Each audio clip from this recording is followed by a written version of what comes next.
โอ้มือชอเปอร์ดอกปูแวมือค่ะพาตีพื้อพี่ก็กันเนาะบัตตกอลอซาเดียาพอโมลาวารัญญาฝ่ายไพโรดเนาะแพเลอวิทยุกลือหลอก็จะแต่เวกีแม่สวทเชียงใหม่แต่ต่ออี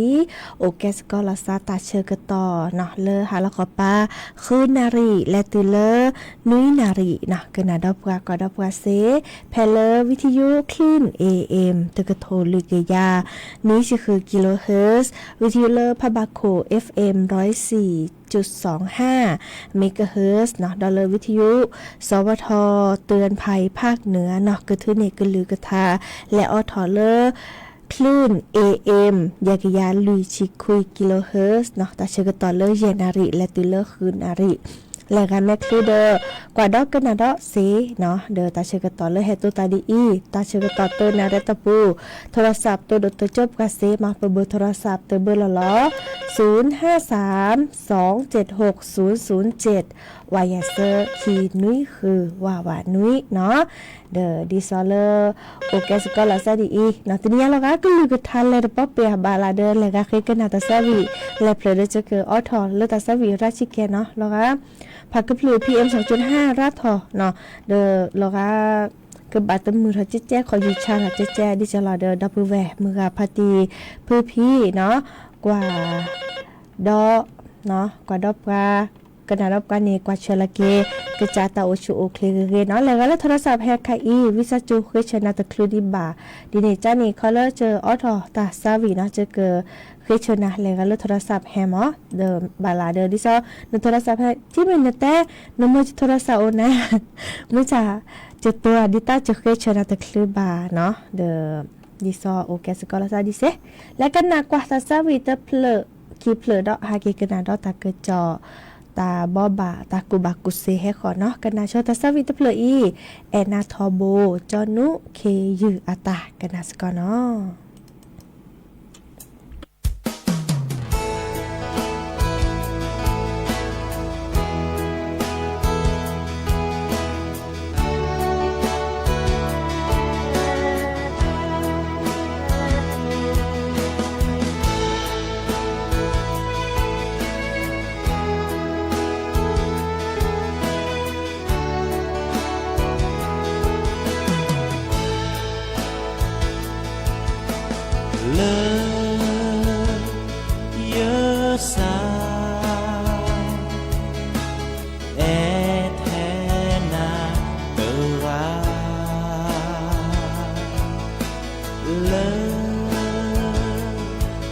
ซาโพเนเนเตกว่าโคซาเซียเลเนเตเอซายะเธอพราซาเตเซียเลเตเอยายะซาโพเน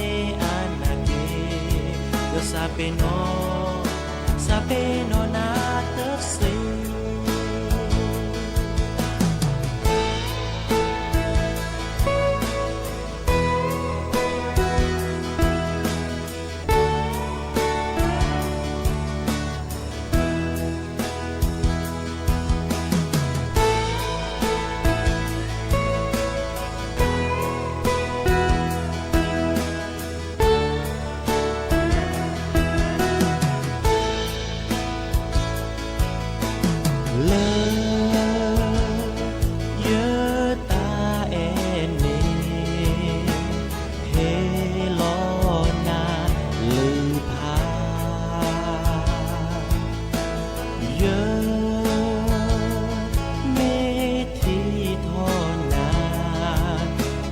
โม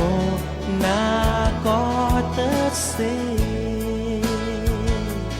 ก็มือนี้ดอกก็มือนาตาเลยทดสูนามือตะนี้ก็แลแต่อืนนาโอเสียเลยเนอเตอซาอย่าถือพลาอย่าสาตะเสียเลยเธออย่าสาโพเนอานาเกก็สาเปโนนาเตเสียเลยเธออย่าสาโพเนอานาเกก็สาเปโนนาเตเสีก็สาเปโนนาเตเสีna pweni cứ e thế na tơ gao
เนาะกะเตลีตาซาวีตาโอมูลอกาโทยูเนาะมุขอพติโอเลเตลิคีเคยดกนนา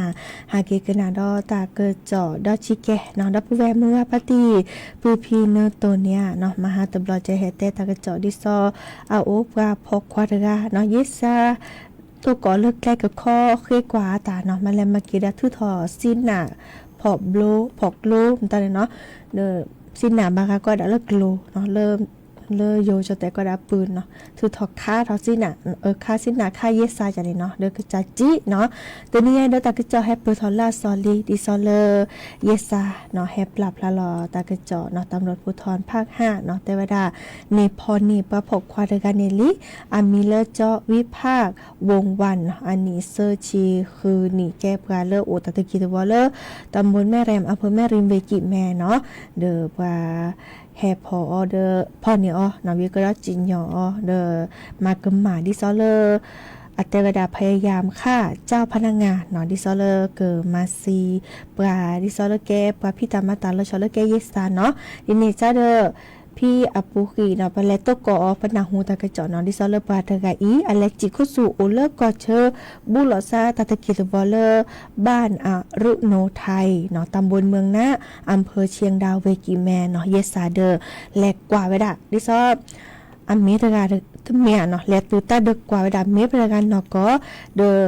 เลพอนิเวตาเนาะตัวก่อนี่เธอตะเพลเนาะเธอลาวีเวดาเลตาละเคียนเนาะอาซูตะเพลเดเยซักกว่านี่เวดาเนาะเด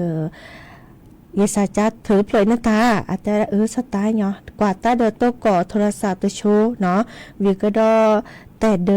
อาเกดิซเลเตเลแต่ยาถุงพลาสติกปูเนี่ยคีเธอเนาะ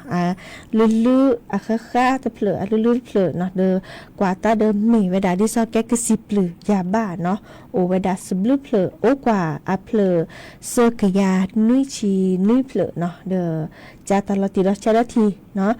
ก็เหลือแค่เจเนนกระจาตากระจาแต่เดอสัตตานกอสัมมานกอเนาะเดอตัวนี้คอเลอร์เนาะตัวก่อเยซาพิบทือถอดซีหนักค่าเยซาตบลอนี้อัตวดาซาชอซีหนักเตอกลอเนาะซีหนักเตอกลอวิกดอชอเดอกสิบลือเนาะยาบ้าเนาะเดออากจานีโอเลอร์ทอปูขอปูเคสเลอร์ซอวีซาอือเลอร์คือบัดโดพอนี่และโอเลอร์ขอปูดอเดอแต่ดิซอเลอร์ทือถอดซีหนักค่าเยซาเดอกนิจิเดปูขีไม่จัดตื้อละกเตอนอเดจิตปูอะเยซาพอนี่อ๋อนอเดปาจินยอเกเลอร์ทิกออัตลอดพิกะลีไคอีเนาะดิเน่ขอเป็นเยอะเลอร์ไคอีเยซาพอนี่อลีปาจินยอเกเลอร์ทิกออัตลอดพิกะลีเลือมากำมาตานี่เนาะโอ้ยดับเบิลอีแลกกันหนาดอกกว่าตาซาวีดอเตอเพลคีเพลเนาะ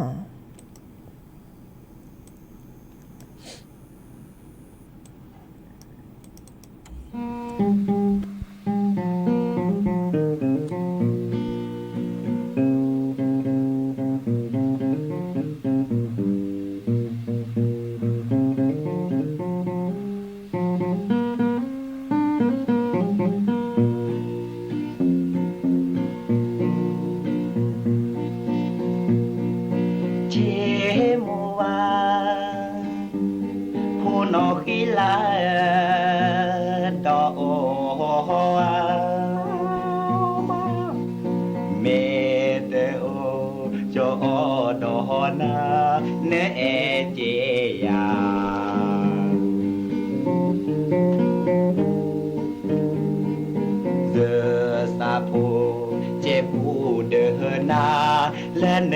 พอสาเย็นนอกีลาโพเอเตแฮกีบา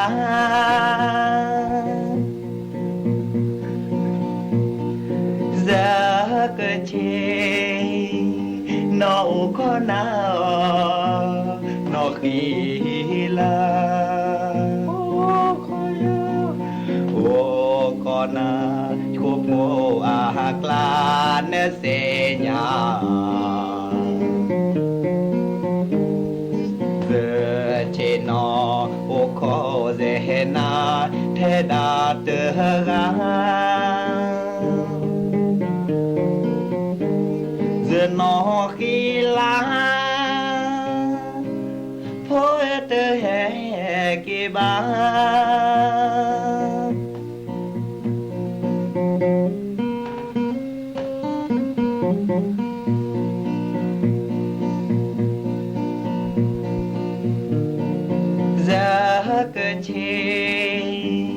นอขอนานอขีลาโอขอนาโชโปอากลาเนเสญา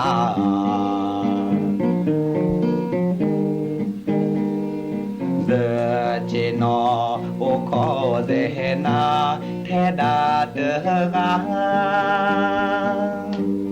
ยนอขีลาโฮเตเกบา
เนาะคือเตอรี่ตาซาวี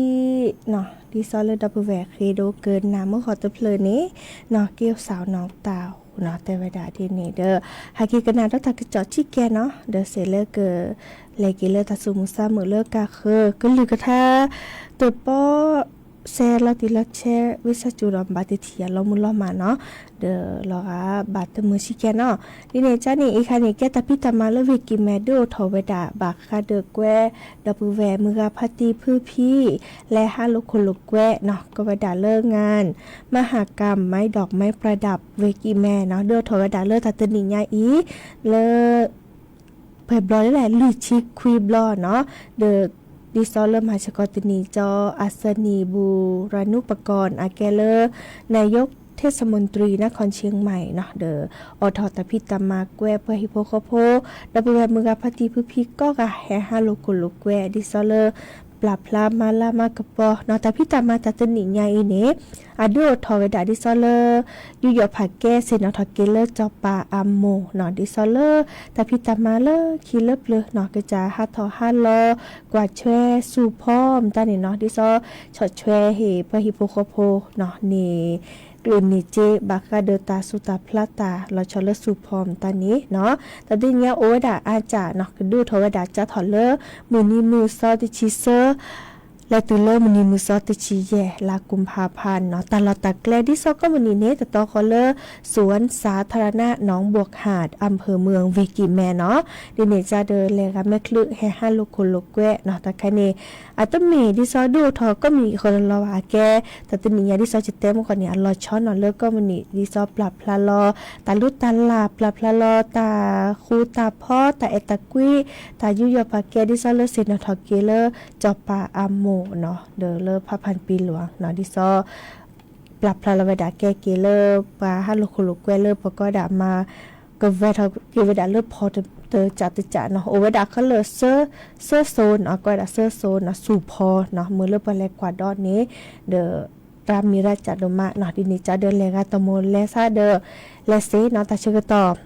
จะทอเลอร์มุนิมุซอติชิเซอร์และตุเลอร์มุนิมุซอติชิเยลากุมภาพันธ์เนาะเพียกตืออีเนาะดิเนจาเดพเลอสวนสาธารณะหนองบวกหาดอำเภอเมืองเวกิแมเนาะแม่เมเลอร์ขบวนรถบุพชาตินี่เนาะปะเกอแห่ขบวนเนาะแต่เวลาเกิมเมื่อปะเกอเปรอซาเลอร์มือนี้มือซอตชิลุยตัวนี้เนาะเนาะดิเนจาเดแลกว่าดอกกว่าอีกคันเนอากแก้พออาแกขบวนรถเนาะคือดิซาเลแต่อำเภอตามอำเภอเลเวกิแม่ก็เลยคีชีแย่อำเภอนี้เนาะเดอแฮปรับพละลอตาละเอละกุยตาเลบากะเดอแต่อำเภอแต่อำเภอเนาะและแก่กว่าตัดตัวนี้ใหญ่เดอแลกะกันนี่เนาะและเฮบาสกอลาซาเนาะบากะเดองานมหกรรมไม้ดอกไม้ประดับจังหวัดเชียงใหม่เนาะให้แต่บาสิญญากันนะโอแวดาเปอีกันนาดอกว่าตาสวิตะเพลมะเลสระคือสระตุโพตาเตอดาเลลอมิโคตาเนาะ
เนาะก็ตอลี่ตาซาวีเนาะกว่าตาเชก็ต่อโคบคิเลยหรือจิบลิที่โพดับแวมือกาพัตตีเพื่อพี่กว่าดับกันแล้วออนไลน์กันนะดับกันแล้ววิทยุเนาะเมื่อก็กาตัวกอตาล่าเฮโอเดกโลเดเจเป็นเหมือนซับคุยก็กาตาเชก็ต่อล่าร้อนเลยนี่กันนาเกหรือโพธาโพตาตุตาเชก็ต่อเลยเนาะแล้วก็คือกันนาทาวิสจุออถอยนาตะเคลือเด้อเลิกคิดนี้เนาะให้ตัวกอละซาดอเลิกรอเนาะเลิกรอตาเชก็ต่อคุยนารีและตือ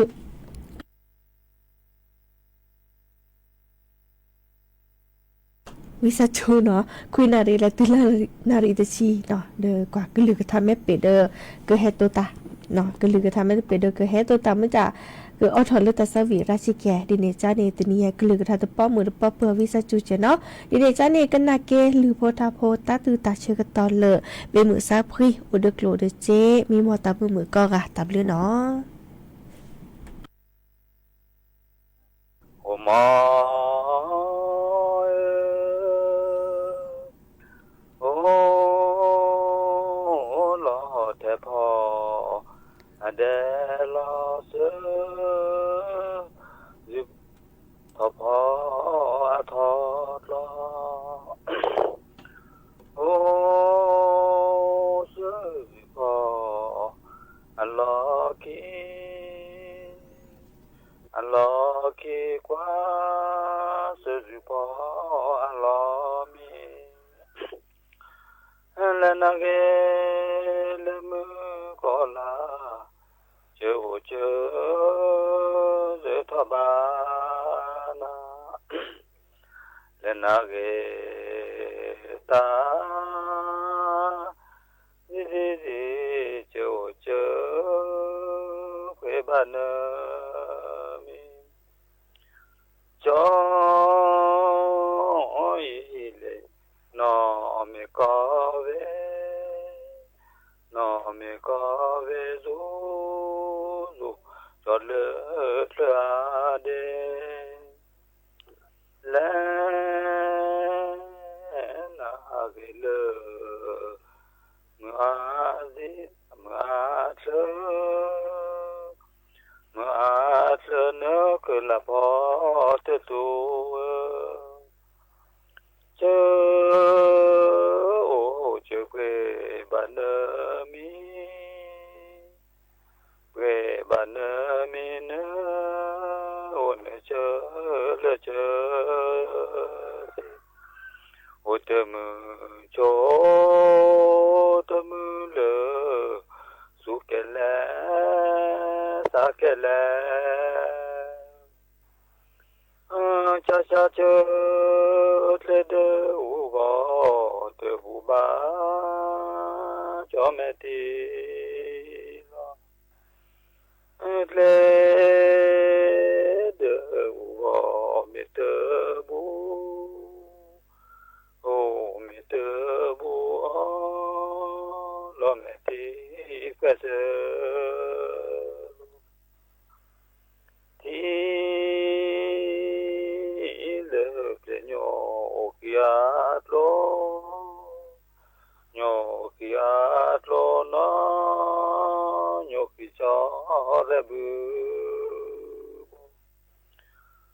Valati ko thamo mutki chetko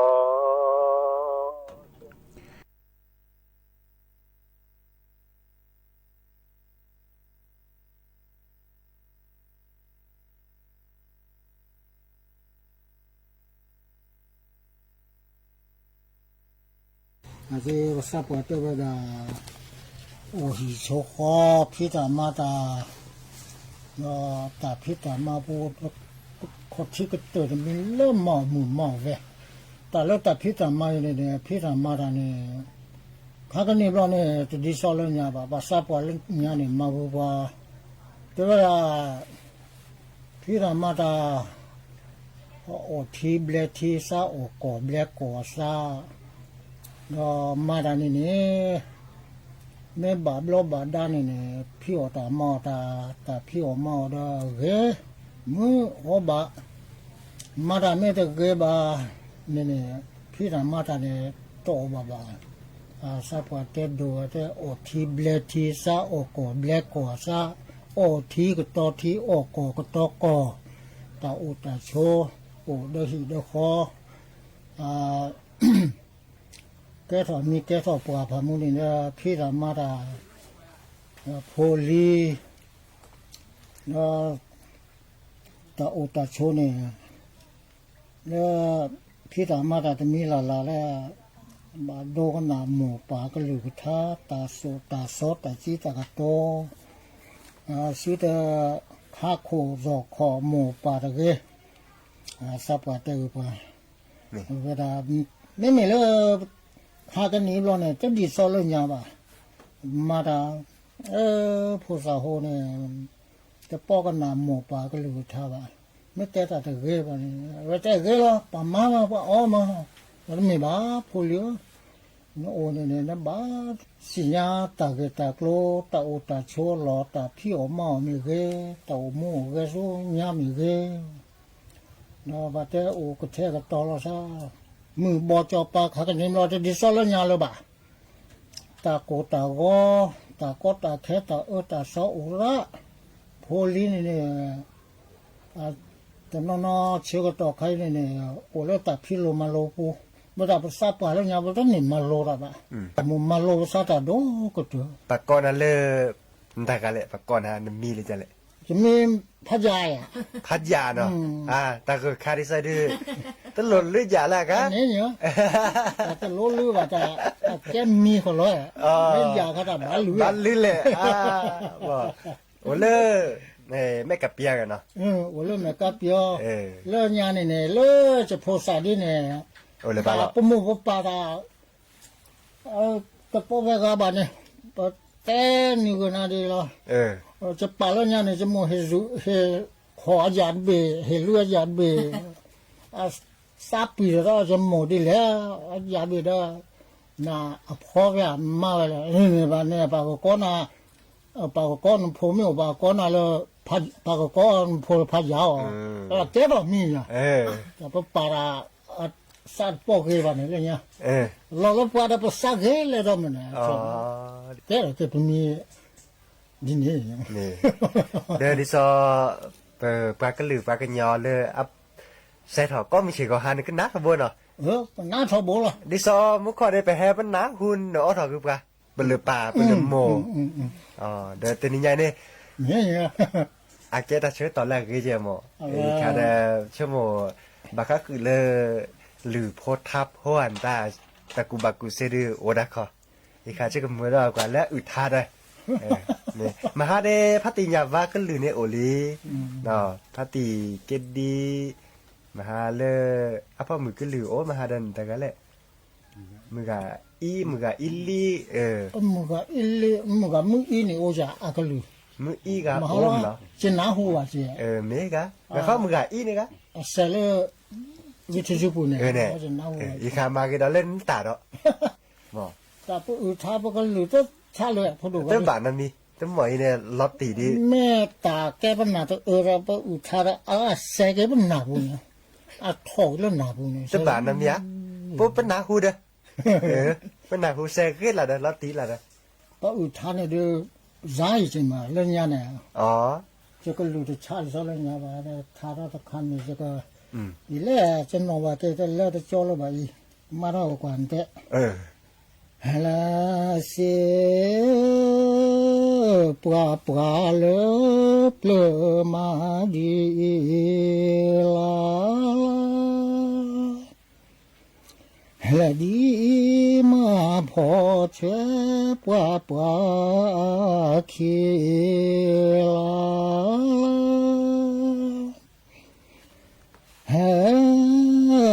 มือตะคอยมือจอปา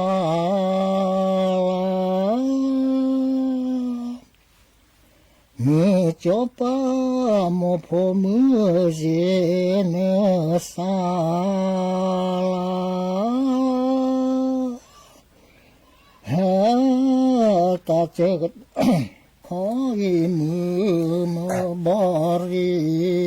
ลาถ้าสุโพสุลี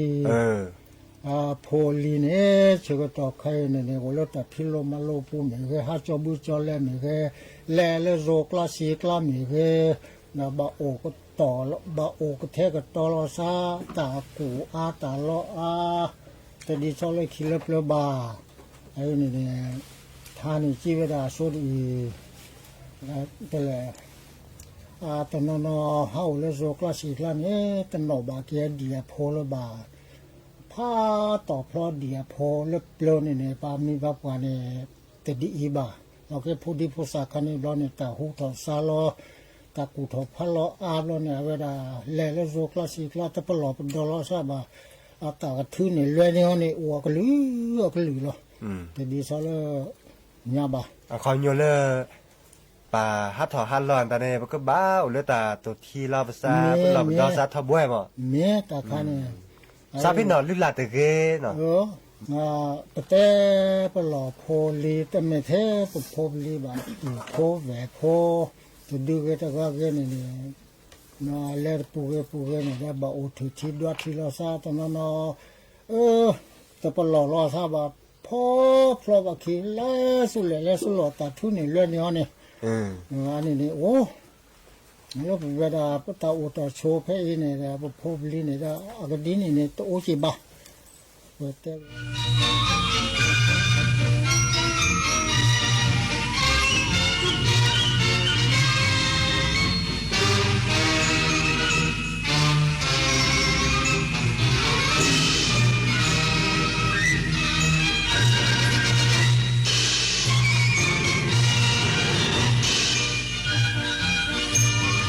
ที่นี่สถานีวิทยุกระจายเสียงแห่งประเทศไทยต่อไปเสนอข่าวซึ่งมีหัวข้อข่าวดังนี้คณะกรรมการการเลือกตั้งเตรียมเปิดเผยผลการสืบสวนกรณีข้อร้องเรียนบัตรเลือกตั้งจังหวัดชลบุรีในวันพรุ่งนี้เกิดเหตุคนร้ายใช้อาวุธปืนก่อเหตุยิงภายในโรงเรียนพระตงประธานคีรีวัดอำเภอหาดใหญ่จังหวัดสงขลาเจ้าหน้าที่ตำรวจควบคุมสถานการณ์ได้แล้วนายกรัฐมนตรีแคนาดาระงับแผนการเดินทางเข้าร่วมประชุมความมั่นคงมิวนิกที่เยอรมนีหลังเกิดเหตุกราดยิงในโรงเรียนมัธยมทำให้มีผู้เสียชีวิต9 รายต่อไปเป็นรายละเอียดของข่าวเกิดเหตุคนร้ายใช้อาวุธปืนก่อเหตุยิงภายในโรงเรียนพระตงประธานคีรีวัดตั้งอยู่บนถนนเทศบาล31ตำบลพระตงอำเภอหาดใหญ่จังหวัดสงขลาขณะนี้เจ้าหน้าที่ตำรวจควบคุมสถานการณ์ได้แล้วเกิดเหตุกราดยิงภายในโรงเรียนพระตงประธานคีรีวัดอำเภอหาดใหญ่จังหวัดสงขลาเมื่อเวลา 16:45 นาทีโดยมีรายงานว่านักเรียนบางส่วนติดค้างอยู่ในโรงเรียนและมีครูรวมถึงนักเรียนถูกควบคุมตัวไว้ส่งผลให้เจ้าหน้าที่ตำรวจพร้อมหน่วยงานที่เกี่ยวข้องเร่งเข้าปิดล้อมและควบคุมสถานการณ์จนกระทั่งเวลา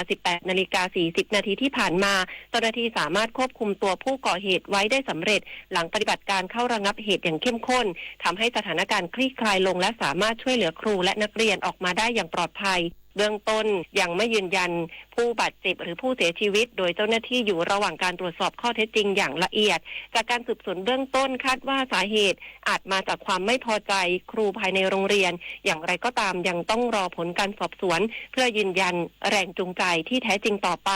ทั้งนี้เจ้าหน้าที่ขอความร่วมมือประชาชนหลีกเลี่ยงเส้นทางบริเวณหน้าโรงเรียนและพื้นที่ใกล้เคียงเพื่อความปลอดภัยและไม่กีดขวางการปฏิบัติงานของเจ้าหน้าที่ธัญวรรณ จิระโร สวท สงขลารายงานด้านนางนฤมล พินโยสินวัฒน์รัฐมนตรีว่าการกระทรวงศึกษาธิการเปิดเผยว่าได้รับรายงานเรื่องดังกล่าวแล้วเบื้องต้นเหตุการณ์ที่เกิดขึ้นไม่ใช่การก่อการร้ายแต่เป็นเหตุคลุ้มคลั่งโดยชายผู้ก่อเหตุได้แย่งปืนจากเจ้าหน้าที่ตำรวจที่คอยดูแลความปลอดภัยหน้าโรงเรียนและมาก่อเหตุจับครูและนักเรียนเป็นตัวประกันอย่างไรก็ตามกระทรวงศึกษาธิการจะดำเนินการช่วยเหลือนักเรียนครู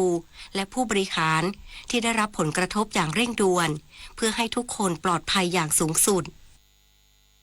กองทัพบกรายงานเกิดเหตุทหารเหยียบทุ่นระเบิดที่อำเภอกันทรลักษณ์จังหวัดศรีสะเกษขณะปฏิบัติภารกิจเสริมความมั่นคงในพื้นที่โดยนำกำลังพลที่ได้รับบาดเจ็บเข้ารับการรักษาแล้ว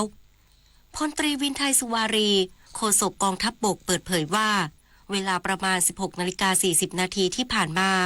กองทัพบก ได้รับรายงานจากกองทัพภาคที่2ว่าเกิดเหตุกำลังพลกองร้อยทหารราบที่132เหยียบทุ่นระเบิดขณะปฏิบัติภารกิจเสริมความมั่นคงในพื้นที่วางกำลังอำเภอกันทรลักษณ์จังหวัดศรีสะเกษปัจจุบันได้นำกำลังพลที่ได้รับบาดเจ็บเข้ารับการรักษาที่โรงพยาบาลเรียบร้อยแล้วทั้งนี้หน่วยในพื้นที่อยู่ระหว่างการควบคุมพื้นที่ตามมาตรการรักษาความปลอดภัยและดำเนินการพิสูจน์ทราบชนิดของวัตถุระเบิดรายละเอียดเพิ่มเติมจะชี้แจงให้ทราบต่อไปคณะกรรมการการเลือกตั้งเตรียมเปิดเผยผลการสืบสวนกรณีข้อร้องเรียนบัตรเลือกตั้งจังหวัดชลบุรีในวันพรุ่งนี้พร้อมยืนยันระบบรักษาความปลอดภัยหีบบัตรมีมาตรฐานสูงป้องกันการนำหีบบัตรจากภายนอกมาสวมรอยได้อย่างแน่นอนว่าที่ร้อยตรีภาสกรศิริภัคยาพรรองเลขาธิการคณะกรรมการการเลือกตั้งพร้อมด้วยนางสุทธดาคงเดชาผู้อำนวยการสำนักสืบสวนสอบสวน1ร่วมกันแถลงข่าวความคืบหน้าการดำเนินงานหลังการเลือกตั้งสมาชิกสภาผู้แทนราษฎรกรณีการนับคะแนนที่จังหวัดชลบุรีเขตเลือกตั้งที่1ขณะนี้ทีมสืบสวนสอบสวนได้ลงพื้นที่เก็บข้อมูลจากผู้ร้องและผู้เกี่ยวข้องครบถ้วนแล้วคาดว่าจะนำเสนอผลสรุปต่อที่ประชุมกกต.ได้ในวันพรุ่งนี้ส่วนกรณีที่มีการเผยแพร่ภาพการจำหน่ายหีบบัตรเลือกตั้งผ่านแพลตฟอร์มออนไลน์รองเลขาธิการกกต.ชี้แจงว่าหีบบัตรที่ปรากฏเป็นคนละลักษณะกับที่ใช้ในการเลือกตั้งสสซึ่งกกต.มีมาตรการควบคุมเข้มงวดทั้งสายรัดหีบแบบเฉพาะที่มีรหัสกำกับรวมถึงการติดป้ายระบุรายละเอียดหน่วยเลือกตั้งพร้อมลายมือชื่อเจ้าหน้าที่ประจำหน่วยจึงยืนยันว่าไม่สามารถนำหีบบัตรจากภายนอกมาสวมรอยได้อย่างแน่นอนอย่างไรก็ตามได้สั่งการให้เร่งตรวจสอบบริษัทเอกชนที่จำหน่ายหีบบัตรดังกล่าวว่ามีการละเมิดข้อมูลของทางราชการหรือไม่หีบบัตรที่ทำโดยคณะกรรมการการเลือกตั้งสำหรับการเลือกตั้งสสเนี่ยเราก็ไม่ได้มีกระบวนการในการดำเนินการแบบนี้นะแต่เท่าที่ทราบว่าที่เป็นปรากฏในสื่อโซเชียลเนี่ยเป็นการที่บางบริษัทได้เป็นการกระทำโดยใช้ในการจำหน่ายให้กับการเลือกตั้งท้องถิ่นให้กับองค์กรปกครองส่วนท้องถิ่นที่มีการเลือกตั้งเมื่อครั้งที่แล้วเมื่อช่วงของอบต.ของเทศบาลนะครับซึ่งทางสำนักงานในขณะนี้กำลังตรวจสอบด้านนางสุทธดาคงเดชาผู้อำนวยการสำนักสืบสวนสอบสวน1เปิดเผยสถิติข้อมูลร้องเรียนล่าสุดพบว่ามีเรื่องร้องเรียนรวม113เรื่องส่วนใหญ่เป็นประเด็นการซื้อเสียงและการกระทำให้เข้าใจผิดในคะแนนนิยมซึ่งกกต.จังหวัดได้รับเรื่องไว้พิจารณา39เรื่องทั้งนี้ย้ำว่าการยื่นคำร้องคัดค้านต้องทำเป็นหนังสือณสำนักงานกกต.จังหวัดภายใน30วันนับจากวันประกาศผลนอกจากนี้กกต.ยังได้ชี้แจงถึงความแตกต่างของจำนวนผู้มาใช้สิทธิ์ในระบบแบ่งเขตและบัญชีรายชื่อที่ปรากฏบนเว็บไซต์ว่าข้อมูลดังกล่าวยังเป็นผลคะแนนอย่างไม่เป็นทางการซึ่งอาจมีข้อผิดพลาดจากการกรอกข้อมูลในระดับพื้นที่ขอให้ประชาชนรอตรวจสอบความชัดเจนอีกครั้งเมื่อมีการประกาศผลคะแนนอย่างครบถ้วน 100% ศักดิ์สิทธิ์ประดับสินรายงานนายกรัฐมนตรีกำชับฝ่ายปกครองและตำรวจดูแลการชุมนุมของประชาชนให้เป็นไปด้วยความเรียบร้อยส่วนการจัดตั้งรัฐบาลขอให้รอคณะกรรมการการเลือกตั้งรับรองผลการนับคะแนนให้เสร็จสิ้นนายอนุทินชาญวิรากูลนายกรัฐมนตรีและรัฐมนตรีว่าการกระทรวงมหาดไทยในฐานะหัวหน้าพรรคภูมิใจไทยกล่าวถึงกรณีที่หลายพื้นที่เรียกร้องให้มีการนับคะแนนใหม่ว่าได้กำชับฝ่ายปกครองผู้ว่าราชการจังหวัดนายอำเภอรวมถึงตำรวจช่วยกันควบคุมสถานการณ์และอำนวยความสะดวกให้กับประชาชนที่มีข้อสงสัยซึ่งในขั้นตอนของการนับคะแนนใหม่ขึ้นอยู่กับคณะกรรมการการเลือกตั้งหรือกกต.เป็นผู้ดำเนินการส่วนเรื่องการจัดตั้งรัฐบาลจะเชิญพรรคใดมาร่วมจัดตั้งรัฐบาลนั้นต้องดูจำนวนสสของแต่ละพรรครวมถึงจำนวนสสของพรรคภูมิใจไทยด้วยขณะนี้จึงยังไม่มีการดำเนินการใดๆจนกว่ากกต.จะยืนยันผลการนับคะแนนให้เสร็จสิ้นก่อน เราตั้งใจไว้ว่าจะไม่ดำเนินการใดๆจนกว่าทางกกต.ได้ยืนยันว่าการนับคะแนนได้สำเร็จเสร็จสิ้นไปแล้ว 100% มันถึงจะได้ไปดำเนินการขั้นตอนต่อไปได้ด้วยความมั่นใจนะครับผมอยากจะดูจำนวนส.ส.ของแต่ละพรรคให้มีความชัดเจนแม้กระทั่งของพรรคผมเองด้วยมันก็ยังไม่นิ่งมันจะต้องมีแต่ดีขึ้นกว่าที่เป็นมาถ้าพี่น้องประชาชนเชื่อว่าบุคลากรที่เรามีอยู่ในรัฐบาลปัจจุบันนี้มีความสามารถมีประสิทธิภาพเป็นที่ชื่นชมของท่านผมจะถอยให้มันกลับไปแย่กว่านี้ไม่ได้หรอกครับต้องทำให้มันดียิ่งขึ้นไปอีกประธานที่ปรึกษาพรรคกล้าทำมองว่าหากนับคะแนนใหม่อาจส่งผลให้การจัดตั้งรัฐบาลยืดเยื้อร้อยเอกธรรมนัส พรหมเผ่าประธานที่ปรึกษาพรรคกล้าทำกล่าวว่ากระแสการเรียกร้องให้มีการนับคะแนนเสียงเลือกตั้งใหม่ในหลายพื้นที่ทั่วประเทศว่าเป็นเรื่องของคณะกรรมการการเลือกตั้งที่จะเข้ามาแก้ไขปัญหาในส่วนนี้ซึ่งในเขตพื้นที่จังหวัดพะเยาก็มีข้อเรียกร้องเช่นกันซึ่งหากจะนับคะแนนใหม่ก็พร้อมเพราะจะได้ตรวจสอบประชากรแฝงที่อาศัยอยู่ในจังหวัดพะเยาด้วยว่ามีสิทธิ์เลือกตั้งจริงหรือไม่ส่วนเรื่องการพูดคุยจัดตั้งรัฐบาลย้ำว่าต้องรอให้สถานการณ์คลี่คลายและมีความชัดเจนก่อนแต่จากประสบการณ์ทางการเมืองคาดว่าการจัดตั้งรัฐบาลจะล่าช้าออกไปล่าช้าอีกนานมันก็ถ้าตามกฎรัฐธรรมนูญถ้าได้ 95% ก็เปิดสภาได้เลยรับรองแต่ว่าก็ดูอาการของเพราะมันเริ่มแรงขึ้นไปขณะที่นายสุชาติชมกลิ่นผู้สมัครสสชลบุรีเขต1พรรคภูมิใจไทยออกแถลงการณ์พร้อมให้ความร่วมมือในการนับคะแนนใหม่ในทุกขั้นตอนเพื่อความโปร่งใสและเป็นธรรมกับทุกฝ่ายนายสุชาติชมกลิ่นรองนายกรัฐมนตรีและรัฐมนตรีว่าการกระทรวงทรัพยากรธรรมชาติและสิ่งแวดล้อมในฐานะผู้สมัครสสชลบุรีเขต1พรรคภูมิใจไทยชี้แจงว่าจากกระแสข่าวที่อาจสร้างความกังวลและความสับสนให้กับประชาชนในพื้นที่เขตเลือกตั้งที่1ใน8ตำบลของอำเภอเมืองจังหวัดชลบุรีและอาจส่งผลต่อความเชื่อมั่นในกระบวนการเลือกตั้งที่เป็นฐานรากสำคัญของระบอบประชาธิปไตยทั้งนี้เพื่อความโปร่งใสและความเป็นธรรมต่อทุกฝ่ายในฐานะผู้ได้รับความไว้วางใจจากประชาชนได้รับคะแนนสูงสุดในเขตเลือกตั้งที่1จังหวัดชลบุรีขอแสดงเจตนารมณ์อย่างชัดเจนยินดีให้ความร่วมมือเต็มที่และเต็มใจให้นับคะแนนใหม่ภายใต้กฎหมายที่เกี่ยวข้อง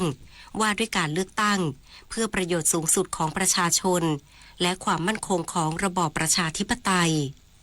ขอแสดงเจตนารมณ์อย่างชัดเจนว่ากระผมยินดีให้ความร่วมมือเต็มที่และเต็มใจในทุกขั้นตอนตามกฎหมายว่าด้วยการเลือกตั้งเพื่อให้มีการตรวจสอบและดำเนินการเป็นไปอย่างโปร่งใสปราศจากข้อสงสัยเคลือบแคลงต่างๆด้านหัวหน้าพรรคประชาธิปัตย์เรียกร้องกกต.เปิดเผยข้อมูลการเลือกตั้งอย่างละเอียดทุกมิติเพื่อรักษาศรัทธาในระบอบประชาธิปไตยนายอภิสิทธิ์เวชชาชีวะหัวหน้าพรรคประชาธิปัตย์กล่าวว่าจากกระแสข่าวความผิดปกติในการจัดการเลือกตั้งหลายพื้นที่พรรคเห็นว่าคณะกรรมการการเลือกตั้งหรือกกต.ต้องเร่งสร้างความโปร่งใสด้วยวิธีที่ดีที่สุดคือการเปิดเผยข้อมูลอย่างละเอียดทั้งคะแนนรายหน่วยเลือกตั้งและจำนวนบัตรทั้ง2ระบบเนื่องจากพบข้อสังเกตเรื่องความแตกต่างของจำนวนบัตรในหลายพื้นที่พร้อมย้ำว่าการเลือกตั้งที่สุจริตเที่ยงธรรมคือรากฐานความชอบธรรมของรัฐบาลหากปล่อยให้ประชาชนขาดความเชื่อมั่นจะส่งผลกระทบอย่างรุนแรงต่อเสถียรภาพทางการเมืองนายกนวีสืบแสงหัวหน้าพรรคพลวัตยื่นหนังสือร้องเรียนกกต.ขอให้มีการนับคะแนนใหม่ในเขตเลือกตั้งที่3จังหวัดศรีสะเกษและขอสำเนาผลคะแนนการเลือกตั้งจากทั่วประเทศโดยระบุว่าจากการติดตามผลการลงคะแนนพบความไม่โปร่งใสในหลายพื้นที่โดยเฉพาะกรณีบัตรเขย่งและความผิดปกติของคะแนนในเขต3จังหวัดศรีสะเกษซึ่งคะแนนแบบบัญชีรายชื่อของพรรคพลวัตหายไปกว่า 5,000 คะแนนรวมถึงมีการตั้งข้อสังเกตถึงการแก้ไขตัวเลขในใบบันทึกคะแนนซึ่งกกต.จะต้องชี้แจงให้ชัดเจนมหาวิทยาลัยหอการค้าไทยคาดการณ์ว่ารัฐบาลชุดใหม่จะเริ่มเข้ามาขับเคลื่อนเศรษฐกิจได้อย่างเป็นรูปธรรมในช่วงเดือนพฤษภาคมนี้นายธนวัฒน์พลวิชัยอธิการบดีมหาวิทยาลัยหอการค้าไทยคาดการณ์ว่า รัฐบาลชุดใหม่จะเริ่มเข้ามาขับเคลื่อนเศรษฐกิจได้อย่างเป็นรูปธรรมในช่วงเดือนพฤษภาคมโดยมาตรการเร่งด่วนที่มีแนวโน้มจะถูกนำมาใช้คือโครงการคนละครึ่งพลัสระยะที่2เพื่อช่วยประคองกำลังซื้อและกระตุ้นการใช้จ่ายในระบบเศรษฐกิจในช่วงเปลี่ยนผ่านนอกจากนี้รัฐบาลควรเร่งนำงบประมาณส่วนที่เหลือไปลงทุนในโครงสร้างพื้นฐานและโครงการระยะยาวเพื่อสร้างฐานเศรษฐกิจในอนาคตและแก้ไขปัญหาเชิงโครงสร้างของประเทศซึ่งหากรัฐบาลใหม่สามารถเริ่มขับเคลื่อนนโยบายได้ภายในไตรมาส2และดำเนินมาตรการได้อย่างต่อเนื่องเศรษฐกิจไทยจะมีโอกาสเริ่มเห็นสัญญาณฟื้นตัวชัดเจนขึ้น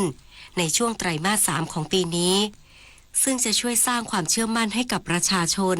และภาคธุรกิจในระยะต่อไป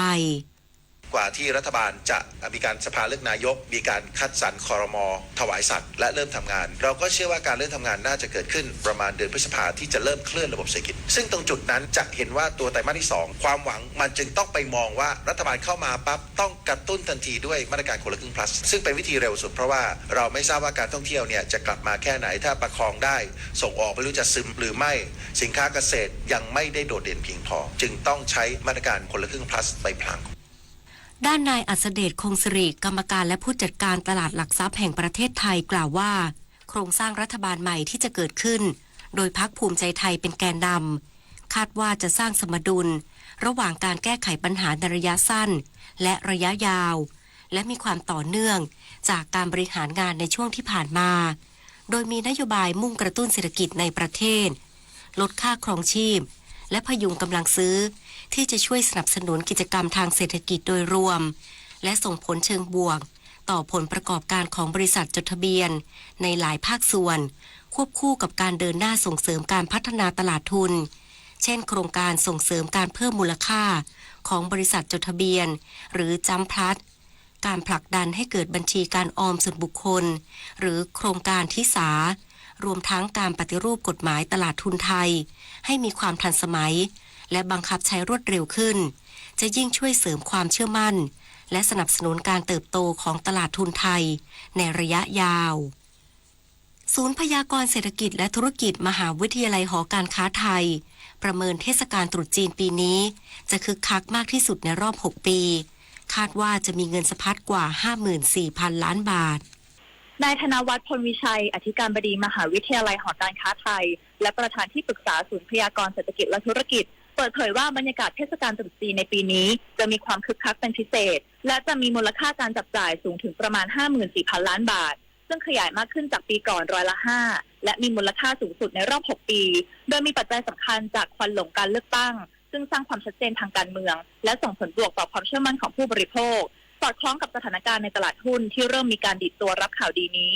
ทั้งนี้แรงส่งดังกล่าวอาจเป็นเพียงปัจจัยชั่วคราวที่เข้ามาช่วยพยุงภาพรวมเศรษฐกิจในระยะสั้นเท่านั้นขณะที่พฤติกรรมการใช้จ่ายของผู้บริโภคในช่วงเทศกาลตรุษจีนยังคงใช้จ่ายอย่างระมัดระวังโดยจะเน้นการให้แตะเอียและการท่องเที่ยวภายในประเทศเพื่อผ่อนคลายแต่เลือกที่จะลดปริมาณของเส้นไหว้และเน้นความประหยัดมากขึ้นโดยประเด็นที่น่าสนใจในช่วงเทศกาลได้แก่การขึ้นราคาสินค้าในช่วงเทศกาลและค่าใช้จ่ายในการท่องเที่ยวที่แพงขึ้นด้านผู้ประกอบการส่วนใหญ่มีการเตรียมจำนวนสินค้าและบริการเพิ่มขึ้นจากปีก่อนเพื่อเตรียมความพร้อมต้อนรับเทศกาลตรุษจีนรวมถึงคาดหวังให้รัฐบาลชุดใหม่มุ่งกระตุ้นกำลังซื้อและการใช้จ่ายของประชาชนยกระดับอุตสาหกรรมและเทคโนโลยีและปฏิรูปกฎระเบียบเพื่อความโปร่งใสปุริมปัสโสภาภาครายงานนายกรัฐมนตรีร่วมเฉลิมฉลองเทศกาลตรุษจีนที่สถานเอกอัครราชทูตสาธารณรัฐประชาชนจีนประจำประเทศไทยย้ำสายสัมพันธ์ไทยจีนที่แน่นแฟ้นนายอนุทินชาญวิรากูลนายกรัฐมนตรีและรัฐมนตรีว่าการกระทรวงมหาดไทยพร้อมด้วยภริยาและคณะเข้าร่วมงานเลี้ยงเฉลิมฉลองวันตรุษจีนปีม้า 2569 ณ สถานเอกอัครราชทูตสาธารณรัฐประชาชนจีนประจำประเทศไทยตามคำเชิญของนายจางเจี้ยนเว่ยเอกอัครราชทูตสาธารณรัฐประชาชนจีนประจำประเทศไทยโอกาสนี้นายกรัฐมนตรีได้รับชมการแสดงพื้นบ้านจีนอาทิการแสดงอิงเกอร์การแสดงเชิดสิงโตการแสดงวัฒนธรรมประเพณีตรุษจีนพร้อมเยี่ยมชมนิทรรศการวัฒนธรรมพื้นบ้านจีนที่สะท้อนอัตลักษณ์และความงดงามของวัฒนธรรมจีน รวมไปถึงการร่วมพิธีแต้มตาสิงโตซึ่งเป็นพิธีกรรมตามประเพณีจีนโดยมีความหมายเชิงสัญลักษณ์ในการเปิดดวงตาและปลุกชีวิตให้สิงโตมงคลเปรียบเสมือนการนำพาความสุขความเจริญรุ่งเรืองและความมั่นคงมาสู่ประชาชนตลอดจนสะท้อนถึงมิตรภาพและความสัมพันธ์อันแน่นแฟ้นระหว่างไทยและจีนที่สืบทอดมาอย่างยาวนานจากนั้นนายกรัฐมนตรีได้กล่าวเปิดงานเลี้ยงเฉลิมฉลองวันตรุษจีนโดยแสดงความขอบคุณในนามของประชาชนชาวไทยต่อประธานาธิบดีสีจิ้นผิงและประชาชนชาวจีนสำหรับการต้อนรับอย่างอบอุ่นในโอกาสการเสด็จพระราชดำเนินเยือนสาธารณรัฐประชาชนจีนของพระบาทสมเด็จพระเจ้าอยู่หัวและสมเด็จพระนางเจ้าพระบรมราชินีพร้อมทั้งขอบคุณเอกอัครราชทูตจางเทียนเว่ยสำหรับไมตรีจิตและคำเชิญให้เข้าร่วมงานเลี้ยงรับรองในครั้งนี้พร้อมอวยพรขอให้มิตรภาพและความร่วมมือระหว่างสองประเทศยั่งยืนยาวนานและแน่นแฟ้นยิ่งขึ้นต่อไปปริศนาถ ขวัญแสนสุขรายงานการท่องเที่ยวแห่งประเทศไทยจัดงานตรุษจีน Amazing Thailand Chinese New Year 2026 แอดหาดใหญ่ 17-20 กุมภาพันธ์นี้เพื่อฟื้นฟูการท่องเที่ยวในพื้นที่อำเภอหาดใหญ่จังหวัดสงขลาคาดว่าจะดึงดูดนักท่องเที่ยวได้กว่า 50,000 คนนางสาวถาปณีเกียรติไพบูลย์ผู้ว่าการท่องเที่ยวแห่งประเทศไทยหรือททท.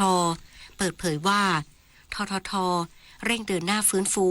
และกระตุ้นการท่องเที่ยวในพื้นที่อำเภอหาดใหญ่จังหวัดสงขลาซึ่งเป็นหนึ่งในหมุดหมายสำคัญของการท่องเที่ยวไทยโดยจัดงาน Amazing Thailand Chinese New Year 2026 แอดหาดใหญ่ระหว่างวันที่ 17 ถึง 20 กุมภาพันธ์นี้ณ ถนนเสน่หานุสรณ์และถนนธรรมนูญวิถี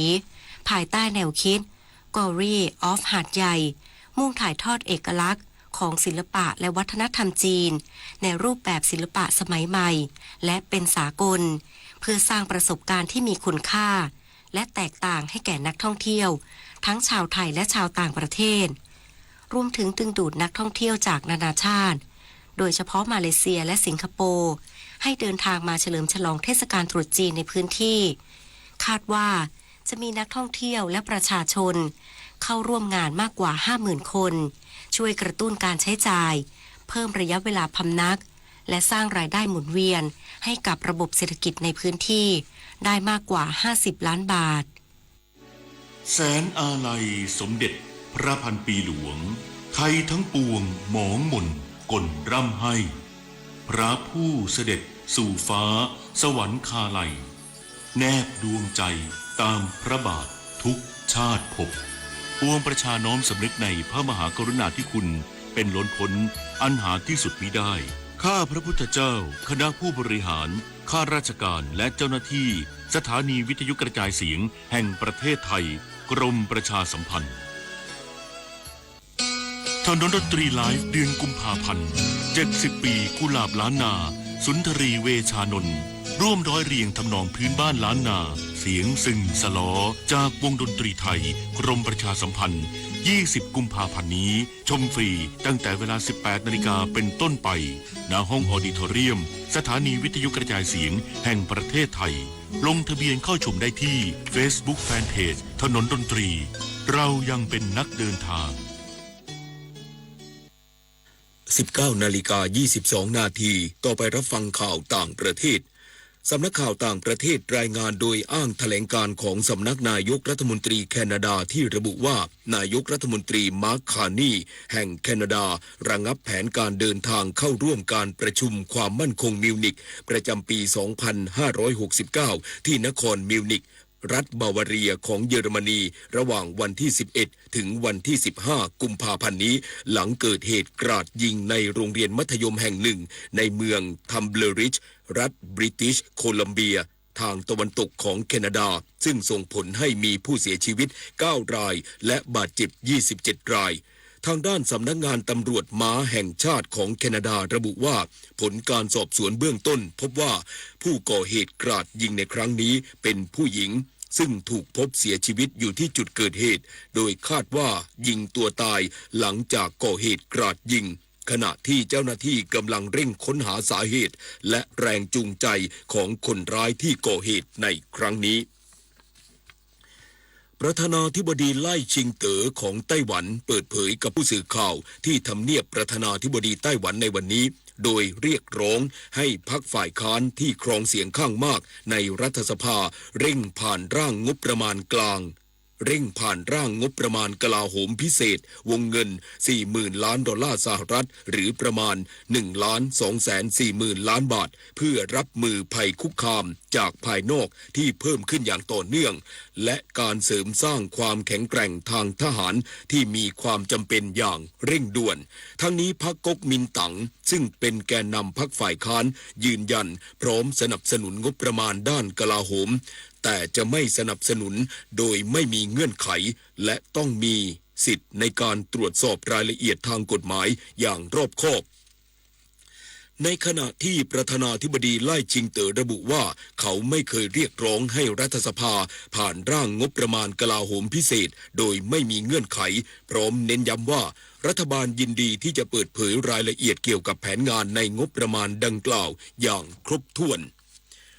ต่อไปเป็นพยากรณ์อากาศกรมอุตุนิยมวิทยาพยากรณ์อากาศ24ชั่วโมงข้างหน้าประเทศไทยตอนบนมีอุณหภูมิสูงขึ้นแต่ยังคงมีอากาศเย็นกับมีหมอกในตอนเช้าเนื่องจากบริเวณความกดอากาศสูงหรือมวลอากาศเย็นกำลังปานกลางปกคลุมประเทศไทยตอนบนขอให้ประชาชนบริเวณประเทศไทยตอนบนดูแลรักษาสุขภาพเนื่องจากสภาพอากาศที่เปลี่ยนแปลงและขอให้ประชาชนบริเวณภาคเหนือและภาคตะวันออกเฉียงเหนือควรระมัดระวังในการสัญจรผ่านบริเวณที่มีหมอกไว้ด้วยสำหรับภาคใต้มีฝนตกหนักบางแห่งเนื่องจากมรสุมตะวันออกเฉียงเหนือกำลังปานกลางพัดปกคลุมอ่าวไทยภาคใต้และทะเลอันดามันส่วนคลื่นลมบริเวณอ่าวไทยและห่างฝั่งทะเลอันดามันมีกำลังปานกลางโดยอ่าวไทยตอนล่างมีคลื่นสูงประมาณ2 เมตรอ่าวไทยตอนบนและห่างฝั่งทะเลอันดามันมีคลื่นสูง 1-2 เมตรบริเวณที่มีฝนฟ้าคะนองคลื่นสูงมากกว่า2 เมตรขอให้ชาวเรือบริเวณอ่าวไทยและทะเลอันดามันเดินเรือด้วยความระมัดระวังและหลีกเลี่ยงการเดินเรือในบริเวณที่มีฝนฟ้าคะนองไว้ด้วยฝุ่นละอองในระยะนี้อากาศเย็นกับมีหมอกในตอนเช้าอุณหภูมิต่ำสุด 18-21 องศาเซลเซียสอุณหภูมิสูงสุด 32-37 องศาเซลเซียสบริเวณยอดดอยอากาศหนาวถึงหนาวจัดอุณหภูมิต่ำสุด 6-15 องศาเซลเซียสพยากรณ์อากาศตั้งแต่เย็นวันนี้จนถึงเย็นวันพรุ่งนี้ภาคเหนืออากาศเย็นกับมีหมอกในตอนเช้าอุณหภูมิต่ำสุด 18-21 องศาเซลเซียสบริเวณยอดดอยอากาศหนาวถึงหนาวจัดอุณหภูมิต่ำสุด 6-15 องศาเซลเซียสภาคตะวันออกเฉียงเหนืออากาศเย็นกับมีหมอกบางในตอนเช้าอุณหภูมิต่ำสุด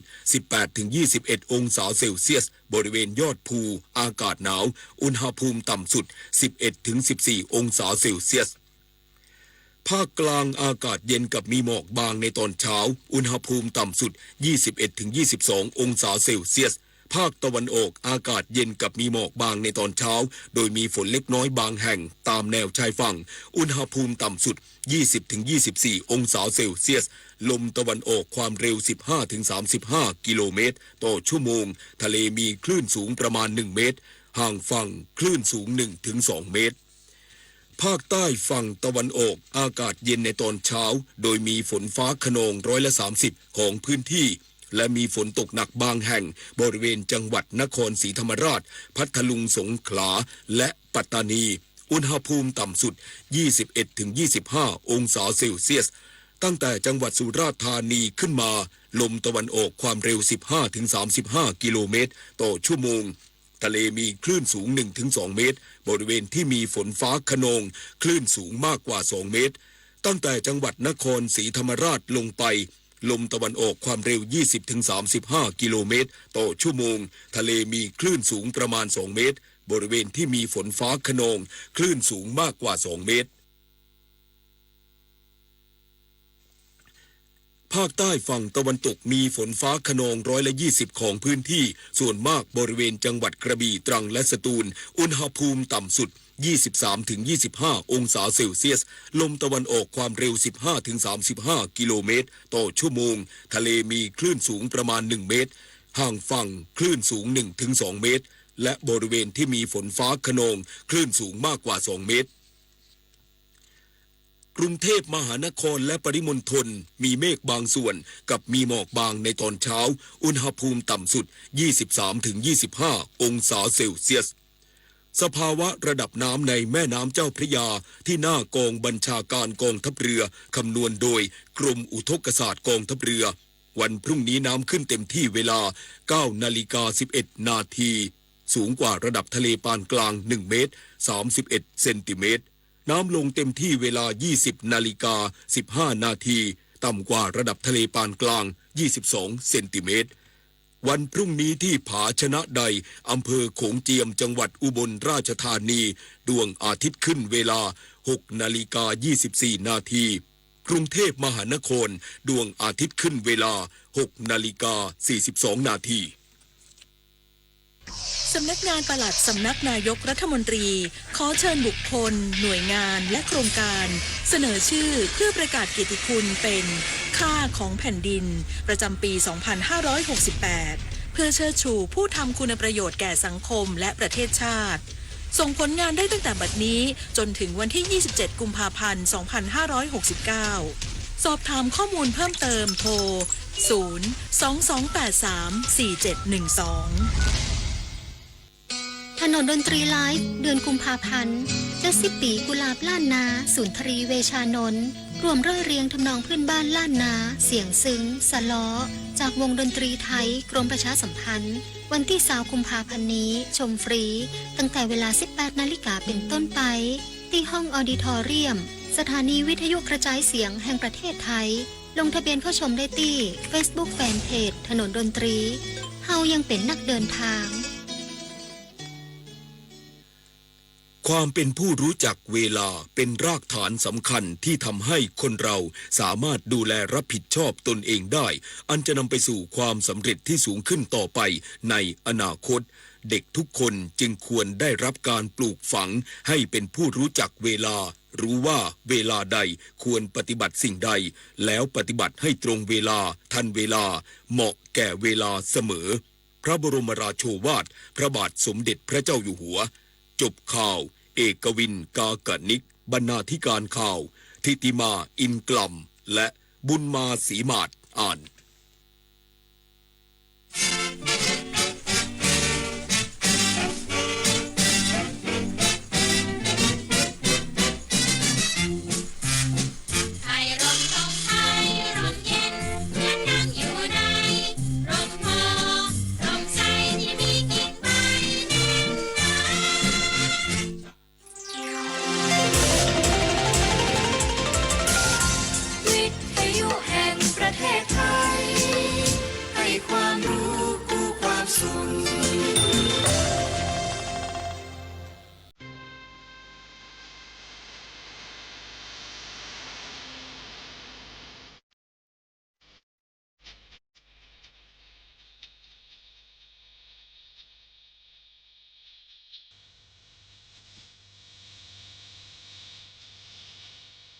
คุณค่าของหนังสือมิได้จำกัดที่จะเกิดขึ้นเฉพาะกับผู้อ่านหนังสือได้ด้วยตาเท่านั้นสมาคมคนตาบอดแห่งประเทศไทยมูลนิธิคนตาบอดไทยและสถาบันคนตาบอดแห่งชาติเพื่อการวิจัยและพัฒนาจึงได้ร่วมมือกันจัดทำกลไกสำหรับคุ้มครองสิทธิด้านการรับรู้ข้อมูลข่าวสารให้แก่คนตาบอดและประชาชนผู้ที่มีปัญหาด้านการอ่านขณะเดียวกันก็เพื่อเสนอสื่อทางเลือกให้แก่ผู้ที่รักการอ่านทุกท่านร่วมกับเราเพื่อพิสูจน์ความจริงในข้อนี้ได้ในรายการหนังสือเสียงเพื่อประชาชนสถานีวิทยุกระจายเสียงแห่งประเทศไทยกรมประชาสัมพันธ์ AM 819 กิโลเฮิรตซ์และเครือข่ายทั่วประเทศ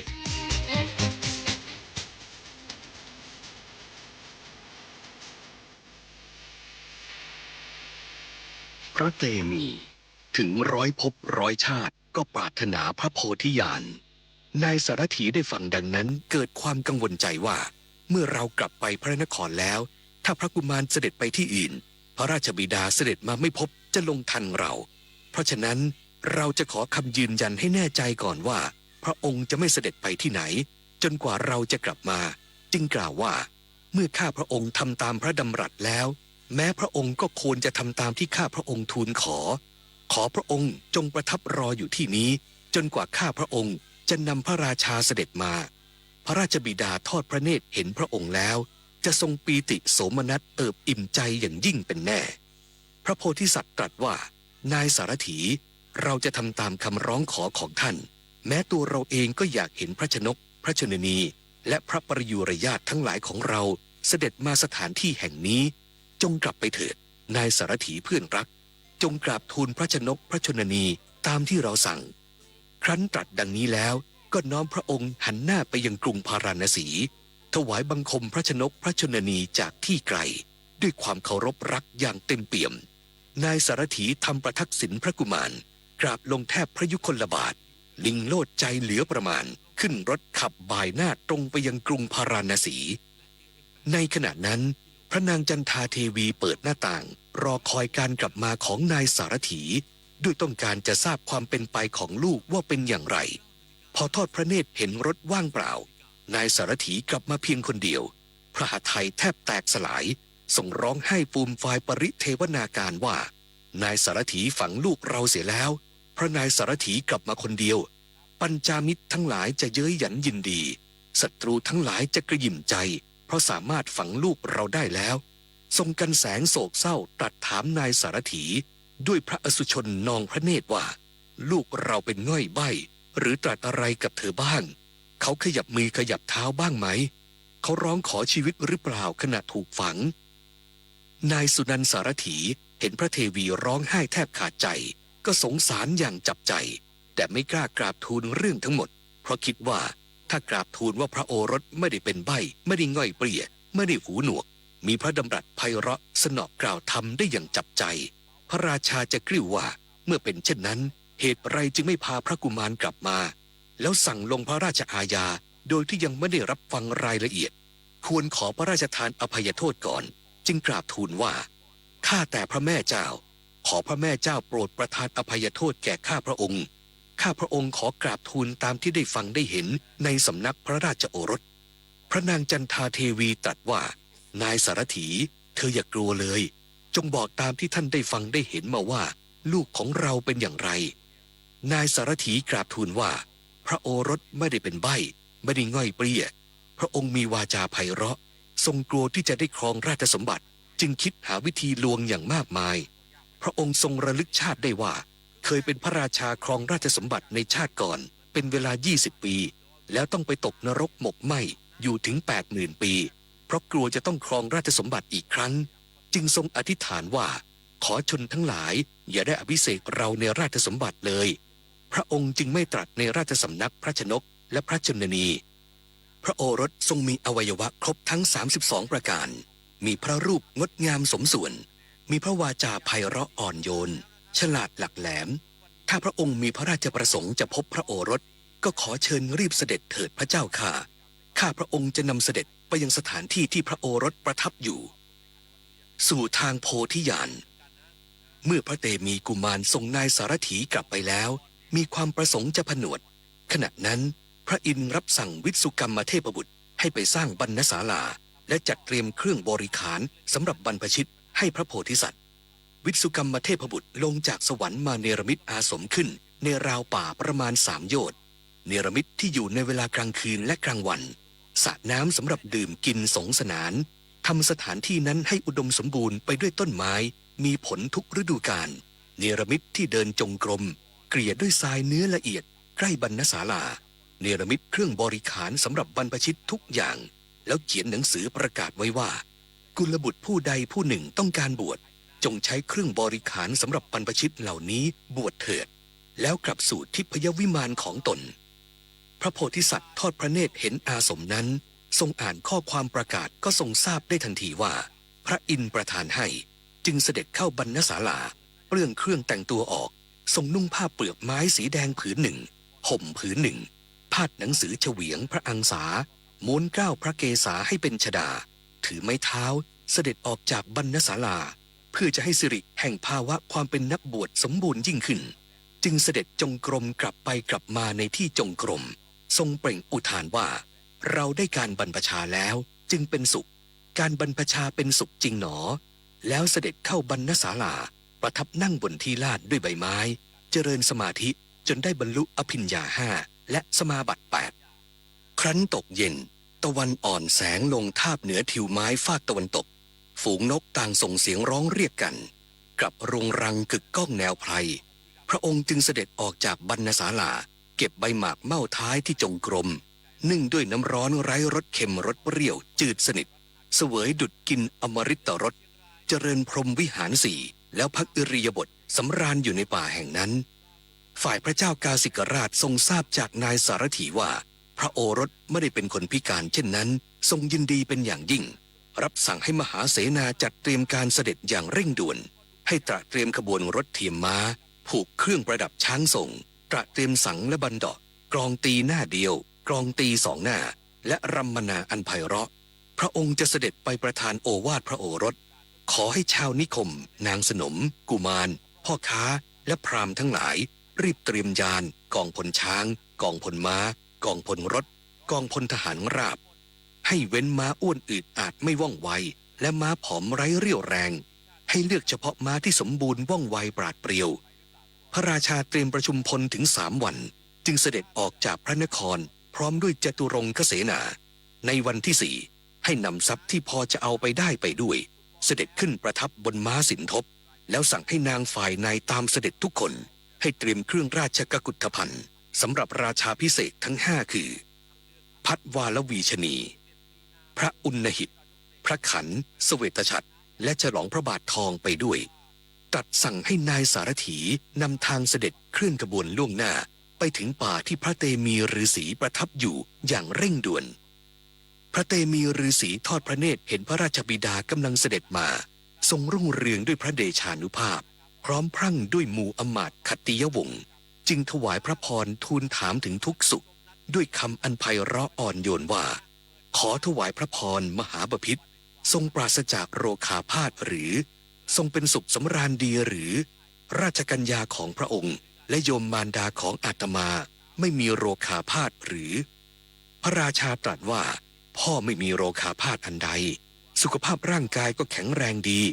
ราชกัญญาทั้งปวงของพ่อและโยมมารดาของลูกก็ไม่มีโรคภัยพระโพธิสัตว์ทูลถามว่ามหาบพิตรยังโปรดน้ำจันทร์อยู่หรือทรงยินดีในสัจจะในธรรมและในทานอยู่บ้างหรือพระราชาตรัสตอบว่าพ่อไม่ดื่มน้ำจันทร์ไม่โปรดน้ำจันทร์แล้ว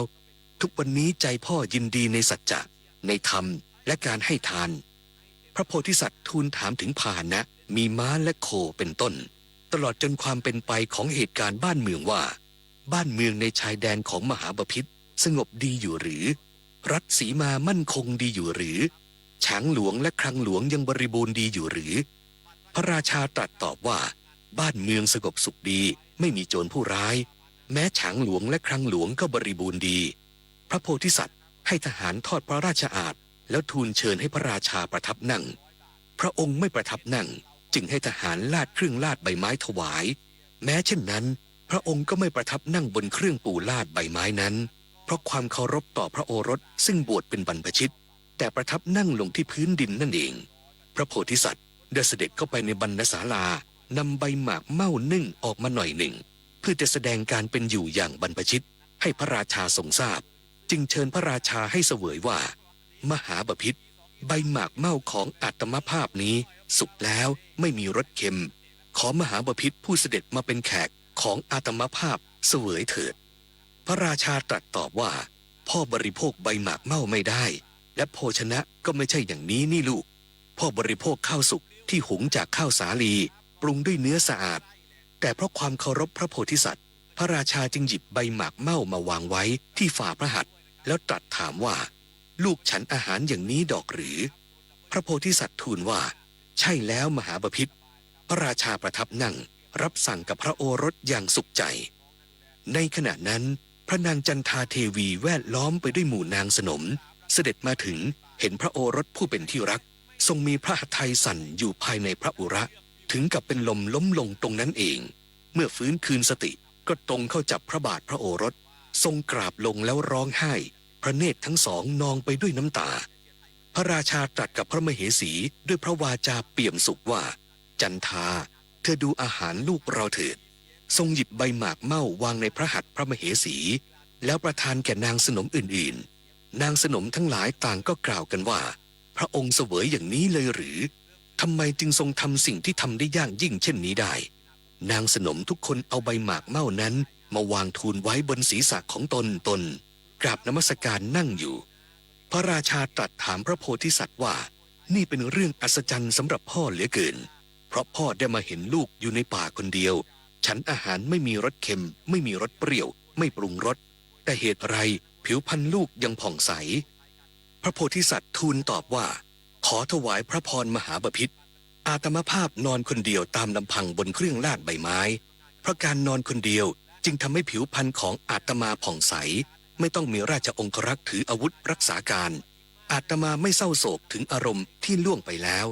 ไม่ละห้อยหาอารมณ์ที่ยังไม่มาถึงมีชีวิตอยู่กับปัจจุบันขณะเพราะเหตุนั้นผิวพรรณอาตมาภาพจึงผ่องใสคนพาลทั้งหลายย่อมเศร้าหมองเพราะเหตุ2ประการคือเพราะละห้อยหาอารมณ์ที่ยังไม่มาถึงเพราะเศร้าโศกถึงอารมณ์ที่ล่วงไปแล้วเหมือนต้นอ้อที่ยังเขียวสดแต่ถูกถอนทิ้งไว้กลางแดดย่อมเหี่ยวแห้งไปพระราชาทรงดำริว่าเราจะพิเศษลูกเราอยู่กลางป่านี้แล้วพากลับคืนพระนครจึงตรัสว่าพ่อขอมอบกองพลช้างกองพลรถกองพลม้ากองพลทหารราบและกองพลหุ้มเกราะตลอดถึงพระราชนิเวศอันน่ารื่นรมให้ลูกมอบนางสนมกำนันในที่ประดับด้วยเครื่องอลังการพร้อมสับให้ลูกจงเป็นพระราชาของแผ่นดินปกครองอาณาประชาราษฎร์ให้ร่มเย็นเป็นสุขสตรี4 คนนี้ชำนาญในการฟ้อนรำขับร้องฝึกหัดมาดีแล้วจะทำให้ลูกรื่นรมในการใช้ชีวิต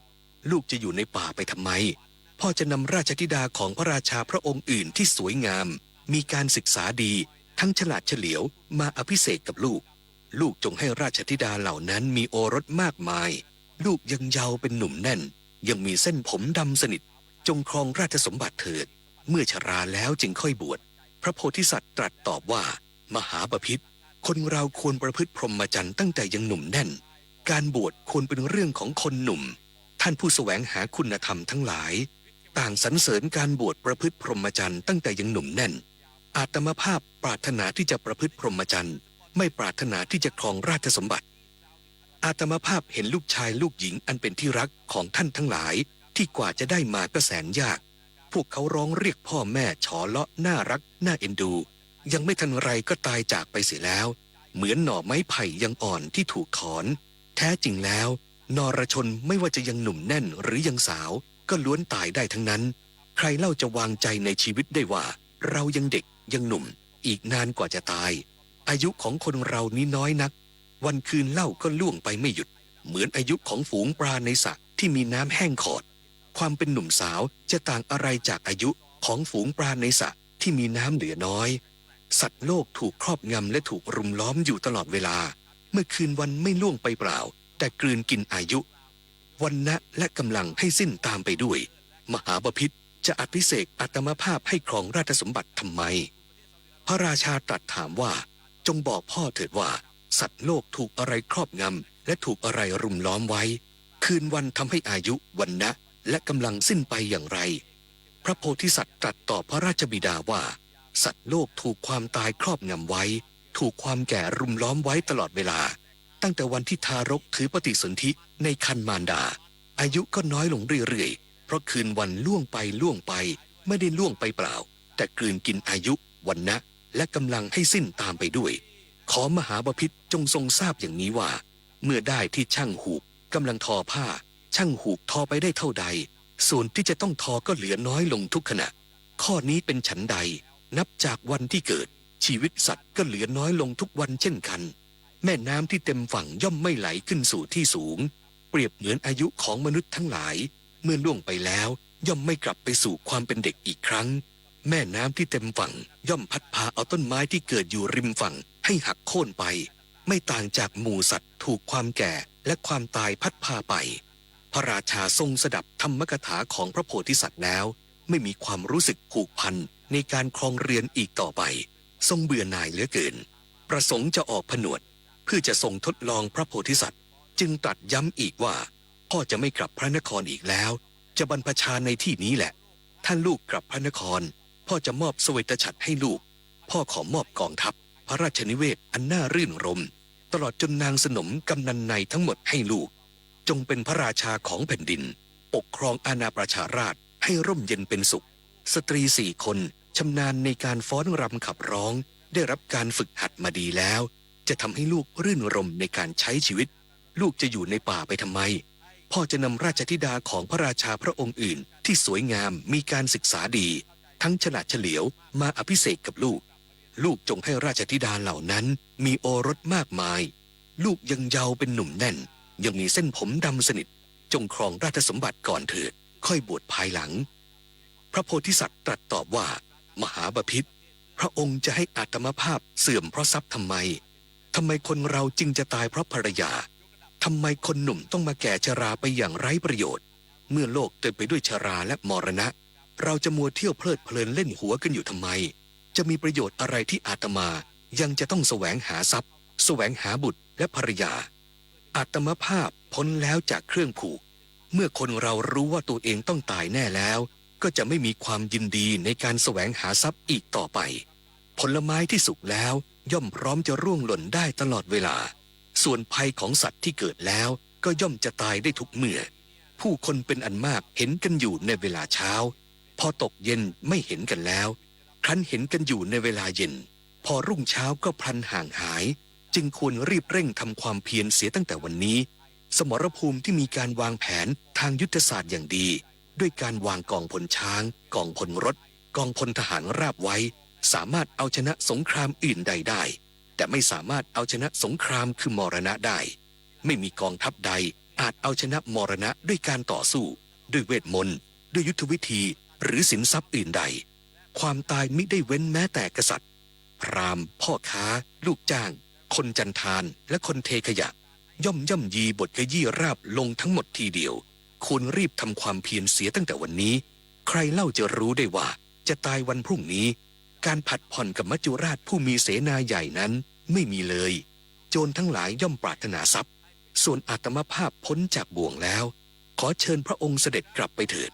อาตมภาพไม่ปรารถนาราชสมบัติเมื่อพระราชาพระนางจันทาเทวีนางสนมเสนาอำมาตย์ตลอดจนอาณาประชาราษฎร์ฟังเทศนาของพระโพธิสัตว์จบลงแล้วต่างเกิดความเลื่อมใสมีความประสงค์จะบวชทุกคนพระราชาโปรดให้ตีกลองประกาศไปทั่วพระนครว่าผู้ใดปรารถนาจะบวชในสำนักของลูกเราก็จงบวชเถิดและโปรดให้เปิดประตูคลังหลวงทั้งหมดโปรดให้จารึกข้อความบนแผ่นทองคำแขวนไว้ที่เสาใหญ่กลางท้องพระโรงว่ามีขุมทรัพย์ใหญ่ในที่นั้นๆผู้ที่ต้องการก็จงเอาไปชาวพระนครต่างทิ้งบ้านเรือนตามพระราชาออกบวชพระราชาทรงผนวดในสำนักของพระโพธิสัตว์พร้อมด้วยประชาชนเป็นจำนวนมากอาสมสถานประมาณ3 โยชน์ที่พระอินทร์สร้างถวายเนืองแน่นไปด้วยนักบวชพระโพธิสัตว์ให้เหล่าสตรีอยู่ในบรรณศาลาตรงกลางเพราะเกรงจะเกิดอันตรายส่วนบรรณศาลารอบนอกให้เป็นที่อยู่ของเหล่าบุรุษนักบวชชายหญิงทั้งหมดพากันเก็บผลไม้ซึ่งหล่นลงที่พื้นดินมาบริโภคใครมีจิตหวนระลึกถึงกามราคะพยาบาทหรืออวิหิงสาเมื่อพระโพธิสัตว์ทราบก็เสด็จประทับนั่งแสดงธรรมสั่งสอนนักบวชเหล่านั้นได้ฟังโอวาทปฏิบัติธรรมจะได้บรรลุอภิญญา5และสมาบัติ8ข่าวคราวการผนวดของพระเจ้ากรุงพาราณสีแพร่กระจายออกไปอย่างรวดเร็วจนทำให้กษัตริย์สามนราชในประเทศใกล้เคียงพระองค์หนึ่งต้องการจะชิงเอาราชสมบัติจึงยกทัพมายังกรุงพาราณสีครั้นเสด็จญาตราทัพเข้าสู่พระนครเห็นพระนครวิจิตรงดงามกลับเงียบสงบว่างไร้จากผู้คนพลุกพล่านจึงเสด็จขึ้นสู่ปราสาทราชฐานทอดพระเนตรเห็นประตูคลังหลวงถูกเปิดทิ้งไว้รัตนะอันประเสริฐ7 ประการถูกทอดทิ้งอย่างไร้ค่าทรงคาดการณ์ว่าน่าจะเกิดอาเพศอย่างใดอย่างหนึ่งขึ้นกับราชวงศ์พระราชสมบัตินี้จึงรับสั่งให้เรียกพวกนักเลงสุรามาตรัสถามพวกนักเลงสุรากราบทูลว่าพระเตมีพระโอรสของพระราชาแห่งพระนครนี้ไม่ปรารถนาที่จะครองราชสมบัติพระองค์มิได้เป็นใบ้ก็แซงทำเป็นใบ้มิได้หูหนวกก็แซงทำเป็นหูหนวกเสด็จออกจากพระนครนี้เข้าป่าบวชเป็นฤาษี แม้พระราชาพร้อมด้วยอาณาประชาราษฎร์ก็เสด็จออกจากพระนครไปบวชในสำนักของพระเตมีเช่นกัน พระเจ้าสามนราชตรัสถามว่าพระราชาของพวกเจ้าออกไปทางประตูไหนเมื่อนักเลงสุรากราบทูลว่าเสด็จออกทางประตูทิศตะวันออกจึงนำกองทัพออกติดตามทางประตูนั้นลัดเลาะไปตามฝั่งแม่น้ำจนเข้าสู่ราวป่าอันรกชัดพระองค์เกิดความกริ่งเกรงภัยว่าจะเป็นแผนการอย่างใดอย่างหนึ่งของกษัตริย์แห่งนครนี้พระโพธิสัตว์ทราบการเสด็จมาของพระเจ้าสามนราชจึงเสด็จออกไปต้อนรับประทับนั่งในอากาศแสดงธรรมแก่พระราชาพระองค์นั้นพระเจ้าสามนราชพร้อมด้วยจตุรงคเสนาสดับธรรมแล้วเกิดความเลื่อมใสพากันบวชในสำนักของพระโพธิสัตว์นั้นแม้พระราชาจากนครอื่นๆอีก7พระองค์ก็เสด็จมาด้วยหวังจะยึดกรุงพาราณสีต่างละทิ้งราชสมบัติบวชโดยทำนองเดียวกันผืนแผ่นดินที่ตั้งอาสมของพระโพธิสัตว์ได้กลายเป็นมหาสมาคมภายในพระนครได้กลายเป็นป่าช้าช้างทั้งหลายกลายเป็นช้างป่าม้าทั้งหลายกลายเป็นม้าป่าแม้รถทั้งหลายก็ชำรุดทรุดโทรมไปในป่าเครื่องใช้สอยและเงินทองทั้งหลายก็ตกเรี่ยรายเกลื่อนกราดไม่ต่างอะไรจากกรวดทรายนักบวชทั้งหมดต่างเจริญสมณธรรมจนได้บรรลุสมาบัติ8เมื่อสิ้นชีวิตแล้วได้ไปเกิดในพรหมโลกแม้ช้างและม้าทั้งหลายซึ่งเป็นสัตว์เดรัจฉานมีจิตเลื่อมใสหมู่ฤาษีทั้งหลายได้เกิดในสวรรค์ชั้นกามาวจร6ชั้นได้แก่ชั้นจาตุมหาราชิกาชั้นดาวดึงส์ชั้นยามาชั้นดุสิตชั้นนิมมานนรดีและชั้นปรนิมมิตะวสวัตตีตามบุญกุศลของตนกลับชาติมาเกิดสมัยพุทธกาลครั้นพระพุทธองค์ตรัสเล่าเรื่องในอดีตชาติของพระองค์ให้ภิกษุทั้งหลายฟังแล้วได้ตรัสสรุปว่าภิกษุทั้งหลายมิใช่ในชาตินี้เท่านั้นที่เราละทิ้งราชสมบัติออกบวชแม้ในอดีตชาติเราก็ได้ละทิ้งราชสมบัติออกบวชเช่นกันเทพธิดาผู้สิงสถิตอยู่ที่เสวตฉัตรในอดีตชาตินั้นเป็นภิกษุณีชื่ออุบลวรรณาในชาตินี้นายสุนันทสารถีเป็นพระสารีบุตรท้าวสักกะเป็นพระอนุรุทธะพระชนกและพระชนนีเป็นมหาราชสกุลบริษัทนอกนี้เป็นพุทธบริษัทส่วนบัณฑิตผู้ทำเป็นใบทำเป็นง่อยเปรี้ยคือเราผู้เป็นพระสัมมาสัมพุทธเจ้านี่เองขออำนาจกุศลผลแห่งบุญที่ท่านผู้ฟังทั้งหลายได้สดับการบำเพ็ญเนกขัมมะบารมีขององค์สมเด็จพระสัมมาสัมพุทธเจ้าขณะสวยพระชาติเป็นพระเตมีกุมารผู้มีพระทัยเด็ดเดี่ยวที่จะสละราชสมบัติออกบวชต้องยอมทำพระองค์ให้เป็นคนง่อยเปรี้ยหูหนวกเป็นใบ้แม้จะได้รับความทุกข์ทรมานทั้งทางร่างกายและการบีบคั้นทางด้านจิตใจอย่างไรก็ไม่ทำให้พระปณิธานในการที่จะออกบวชของพระเตมีกุมารแปรเปลี่ยนไปจนสำเร็จตามพระปณิธานนั้นตั้งแต่ต้นจนจบลงแล้วขออำนาจแห่งเนกขัมมะบารมีของพระมหาโพธิสัตว์เตมีกุมารอันสมบูรณ์เต็มเปี่ยมตามพระปณิธานนั้นได้โปรดดลบันดาลประทานพรให้ท่านผู้ฟังทั้งหลายจงประสบความสุขสวัสดีมีปณิธานอันมั่นคงสามารถนำตนให้หลุดพ้นจากสิ่งที่เป็นอุปสรรคทั้งหลายดุจดังพระเตมีกุมารสำฤทธิ์ในสิ่งที่ปรารถนาทุกประการเถิดคุณกำลังฟังรายการหนังสือเสียงเพื่อประชาชนโครงการนำร่องวิทยุบริการการอ่านเพื่อประชาชนสถานีวิทยุกระจายเสียงแห่งประเทศไทยกรมประชาสัมพันธ์ AM 819 กิโลเฮิรตซ์และเครือข่ายทั่วประเทศร่วมแสดงความคิดเห็นได้ที่โทรศัพท์ 02-248-0555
นีวิทยุกระจายเสียงแห่งประเทศไทยโปรดเตรียมเทียบเวลา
เวลา 20 นาฬิกา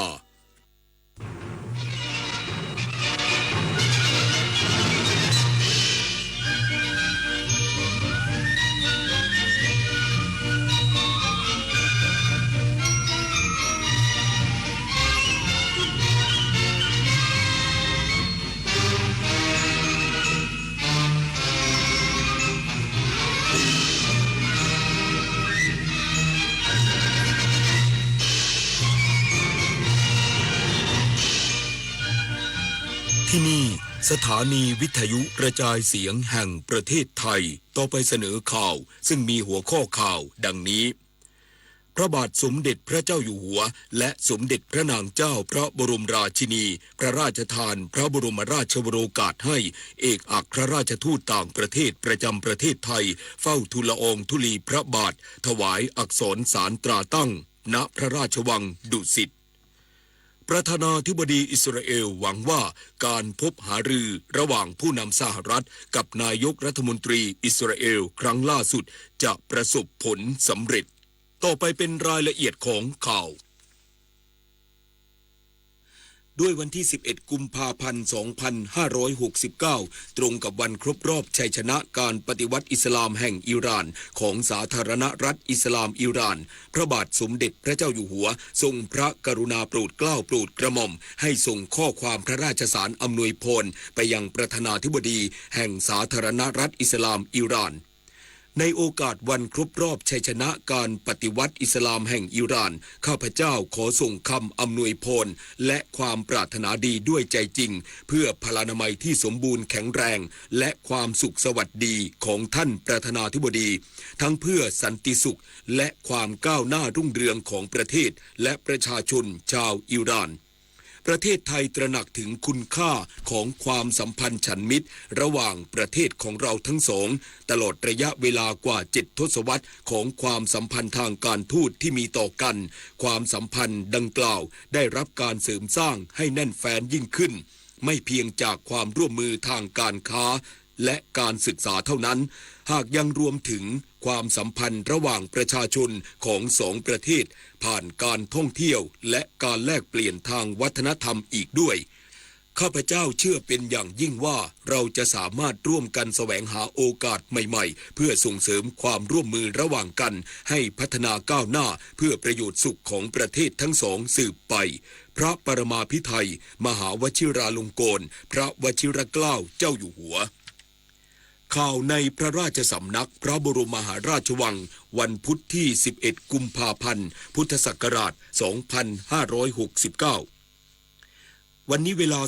17:07 นาทีพระบาทสมเด็จพระเจ้าอยู่หัวและสมเด็จพระนางเจ้าพระบรมราชินีเสด็จออกณพระที่นั่งอัมพรสถานพระราชวังดุสิตพระราชทานพระบรมราชวโรกาสให้เอกอัครราชทูตต่างประเทศประจำประเทศไทยเฝ้าทูลละอองธุลีพระบาทถวายอักษรสารตราตั้งตามลำดับดังนี้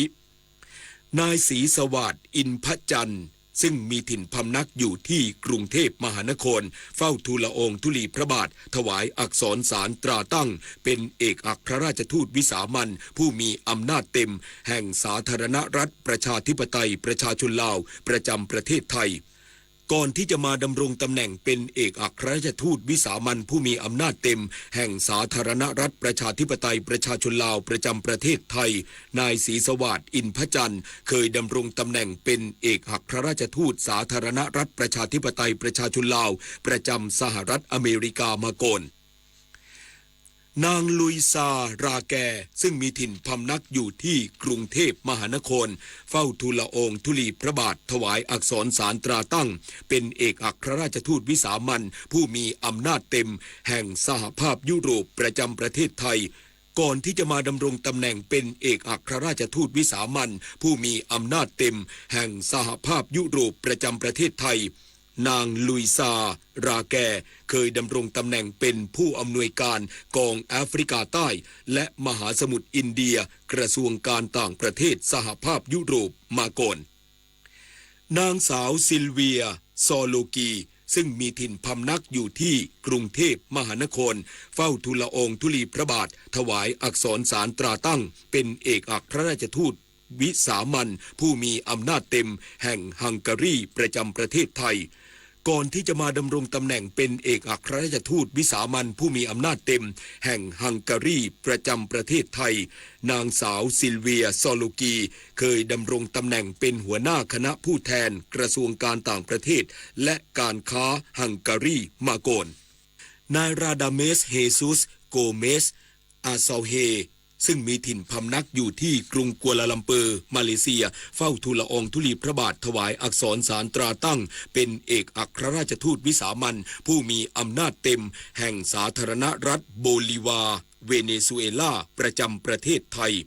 ในการมาดำรงตำแหน่งเป็นเอกอัครราชทูตวิสามัญผู้มีอำนาจเต็มแห่งสาธารณรัฐโบลิวาเวเนซุเอลาประจำประเทศไทยนายราดาเมสเฮซุสโกเมสอาซาเฮได้ดำรงตำแหน่งเป็นเอกอัครราชทูตสาธารณรัฐโบลิวาเวเนซุเอลาประจำมาเลเซียด้วยนางมักดาลินีนิโคลาอูซึ่งมีถิ่นพำนักอยู่ที่กรุงเทพมหานครเฝ้าทูลละอองธุลีพระบาทถวายอักษรสารตราตั้งเป็นเอกอัครราชทูตวิสามัญผู้มีอำนาจเต็มแห่งสาธารณรัฐเฮเลนิกประจำประเทศไทยก่อนที่จะมาดำรงตำแหน่งเป็นเอกอัครราชทูตวิสามัญผู้มีอำนาจเต็มแห่งสาธารณรัฐเฮเลนิกประจำประเทศไทยนางมักดาลินีนิโคลาอูเคยดำรงตำแหน่งเป็นอธิบดีกรมการกงสุลกระทรวงการต่างประเทศสาธารณรัฐเฮเลนิกมาก่อนนายซอนโคตาโรโอนิลส์ซึ่งมีถิ่นพำนักอยู่ที่กรุงเทพมหานครเฝ้าทูลละอองธุลีพระบาทถวายอักษรสารตราตั้งเป็นเอกอัครราชทูตวิสามัญผู้มีอำนาจเต็มแห่งสหรัฐอเมริกาประจำประเทศไทยก่อนที่จะมาดำรงตำแหน่งเป็นเอกอัครราชทูตวิสามัญผู้มีอำนาจเต็มแห่งสหรัฐอเมริกาประจำประเทศไทยนายชอนโคตาโรโอนิลส์เคยดำรงตำแหน่งเป็นผู้ช่วยรัฐมนตรีด้านกิจการเอเชียตะวันออกและแปซิฟิกกระทรวงการต่างประเทศสหรัฐอเมริกามาก่อน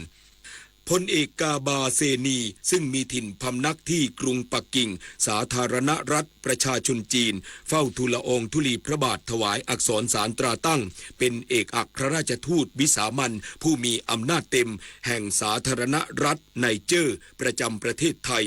ในการมาดำรงตำแหน่งเป็นเอกอัครราชทูตวิสามัญผู้มีอำนาจเต็มแห่งสาธารณรัฐไนเจอร์ประจำประเทศไทยพลเอกกาบาเซนีได้ดำรงตำแหน่งเป็นเอกอัครราชทูตสาธารณรัฐไนเจอร์ประจำสาธารณรัฐประชาชนจีนด้วยเวลา 8:58 นาทีสมเด็จพระกนิษฐาธิราชเจ้ากรมสมเด็จพระเทพรัตนราชสุดาเจ้าฟ้ามหาจักรีสิรินธรมหาวชิราลงกรณวรราชภักดีสิริกิจการินีพีระยะพัฒน์รัฐสีมาคุณากรปิยชาติสยามบรมราชกุมารีเสด็จพระราชดำเนินโดยรถยนต์พระที่นั่งจากวังสะปทุมไปยังกองพลทหารม้าที่2รักษาพระองค์เขตพญาไทกรุงเทพมหานคร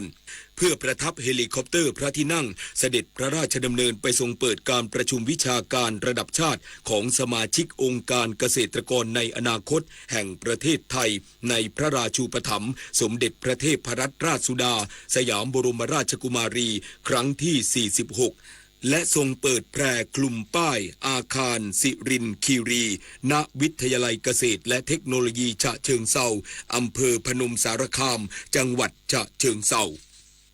เวลา 15:07 นาทีสมเด็จพระกนิษฐาธิราชเจ้ากรมสมเด็จพระเทพรัตนราชสุดาสยามบรมราชกุมารีเสด็จออกณวังสะปทุมพระราชทานพระราชวโรกาสให้พระสงฆ์และคณะบุคคลต่างๆเฝ้าและเฝ้าทูลละอองพระบาทตามลำดับดังนี้นายขันประจวบเหมาะผู้อำนวยการสำนักงานจัดหารายได้สภากาชาดไทย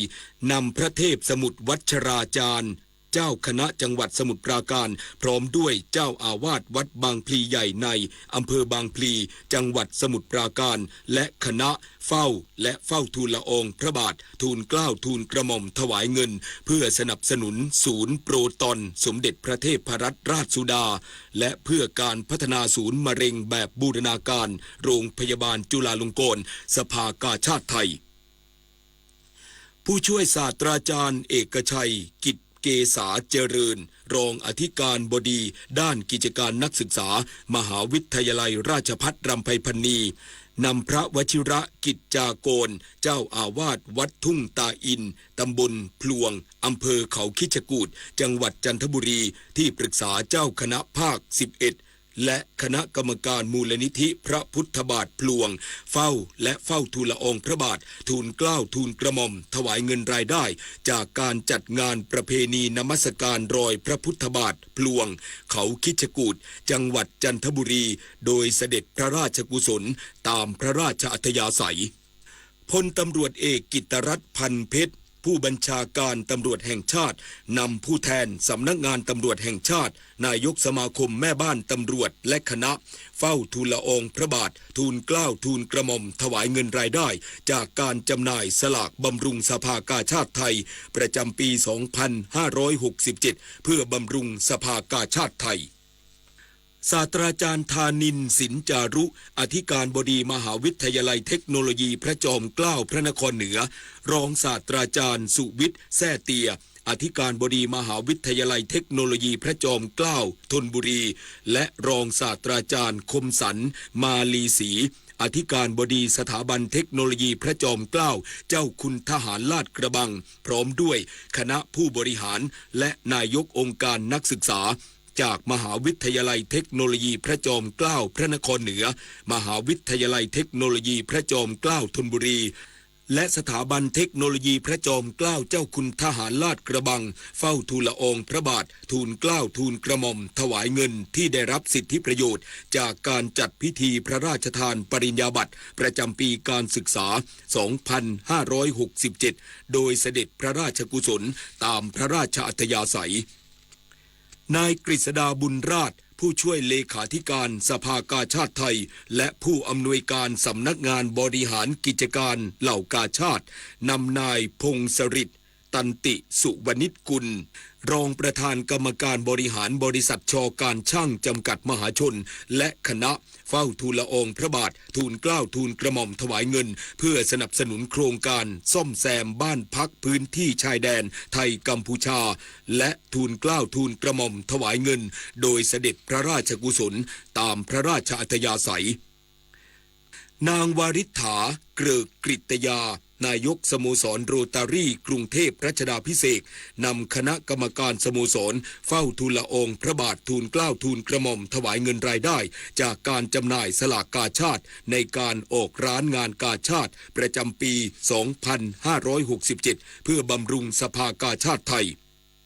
นายวัลลบมานะสัญญาประธานกรรมการบริหารบริษัทบางซื่อโรงสีไฟเจียเม้งจำกัดและคณะเฝ้าทูลละอองพระบาททูลเกล้าทูลกระหม่อมถวายข้าวหุงสุกพร้อมรับประทานน้ำดื่มน้ำพริกเผาพร้อมรับประทานและผ้าห่มกันหนาวเพื่อพระราชทานแก่กองกำลังสุรนารีและกองกำลังบูรพาใช้ในการปฏิบัติหน้าที่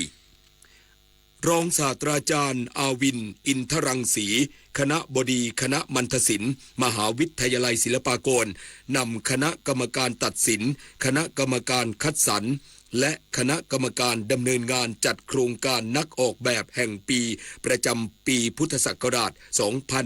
2568 เฝ้าทูลละอองพระบาททูลเกล้าทูลกระหม่อมถวายเงินรายได้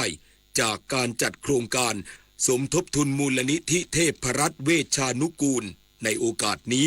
นักออกแบบที่ได้รับรางวัลจากการจัดโครงการเฝ้าทูลละอองพระบาทรับพระราชทานรางวัลเวลา 10:30 นาทีพระบาทสมเด็จพระเจ้าอยู่หัวทรงพระกรุณาโปรดเกล้าโปรดกระหม่อมให้นายพลากรสุวรรณรัตน์องคมนตรีเป็นผู้แทนพระองค์ไปมอบปริญญาบัตรแก่ผู้สำเร็จการศึกษาจากมหาวิทยาลัยรามคำแหงประจำปีการศึกษา 2566 ถึง 2567 ณ อาคารหอประชุมพ่อขุนรามคำแหงมหาราชมหาวิทยาลัยรามคำแหงเขตบางกะปิกรุงเทพมหานครเป็นวันที่ 1ในวันเดียวกันนี้เวลา 13 นาฬิกาพระบาทสมเด็จพระเจ้าอยู่หัวทรงพระกรุณาโปรดเกล้าโปรดกระหม่อมให้นายพลากรสุวรรณรัตน์องคมนตรีเป็นผู้แทนพระองค์ไปมอบปริญญาบัตรแก่ผู้สำเร็จการศึกษาจากมหาวิทยาลัยรามคำแหงประจำปีการศึกษา 2566 ถึง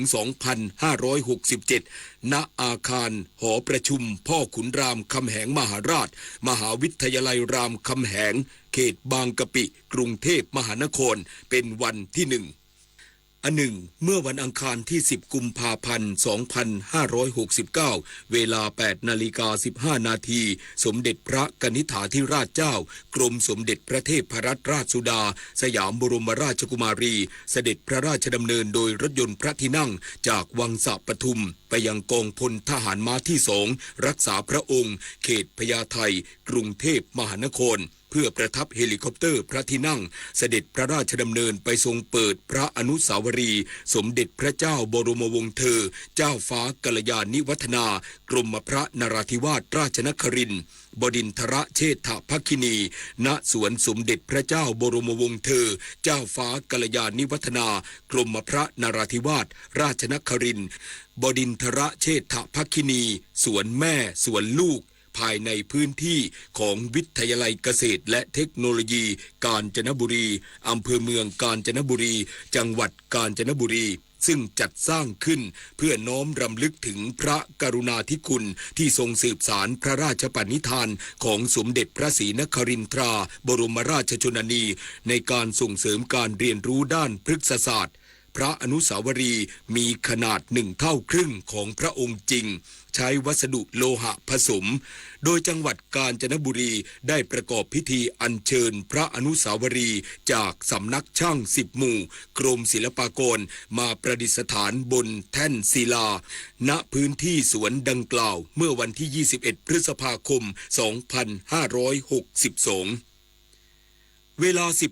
10:28 นาทีสมเด็จพระกนิษฐาธิราชเจ้ากรมสมเด็จพระเทพรัตนราชสุดาสยามบรมราชกุมารีเสด็จพระราชดำเนินโดยเฮลิคอปเตอร์พระที่นั่งไปทรงบำเพ็ญพระราชกุศลเนื่องในโอกาสครบ1 ทศวรรษพระพุทธเมตตาประชาไทยไตรโลกนาถคันธารราชอนุสรณ์และทรงประกอบพิธีทอดผ้าป่าสมทบทุนมูลนิธิพระพุทธเมตตาประชาไทยในพระบรมราชินูปถัมภ์ณพุทธอุทยานพระพุทธเมตตาประชาไทยไตรโลกนาถคันธารราชอนุสรณ์วัดทิพย์สุคนธารามอำเภอห้วยกระเจ้าจังหวัดกาญจนบุรี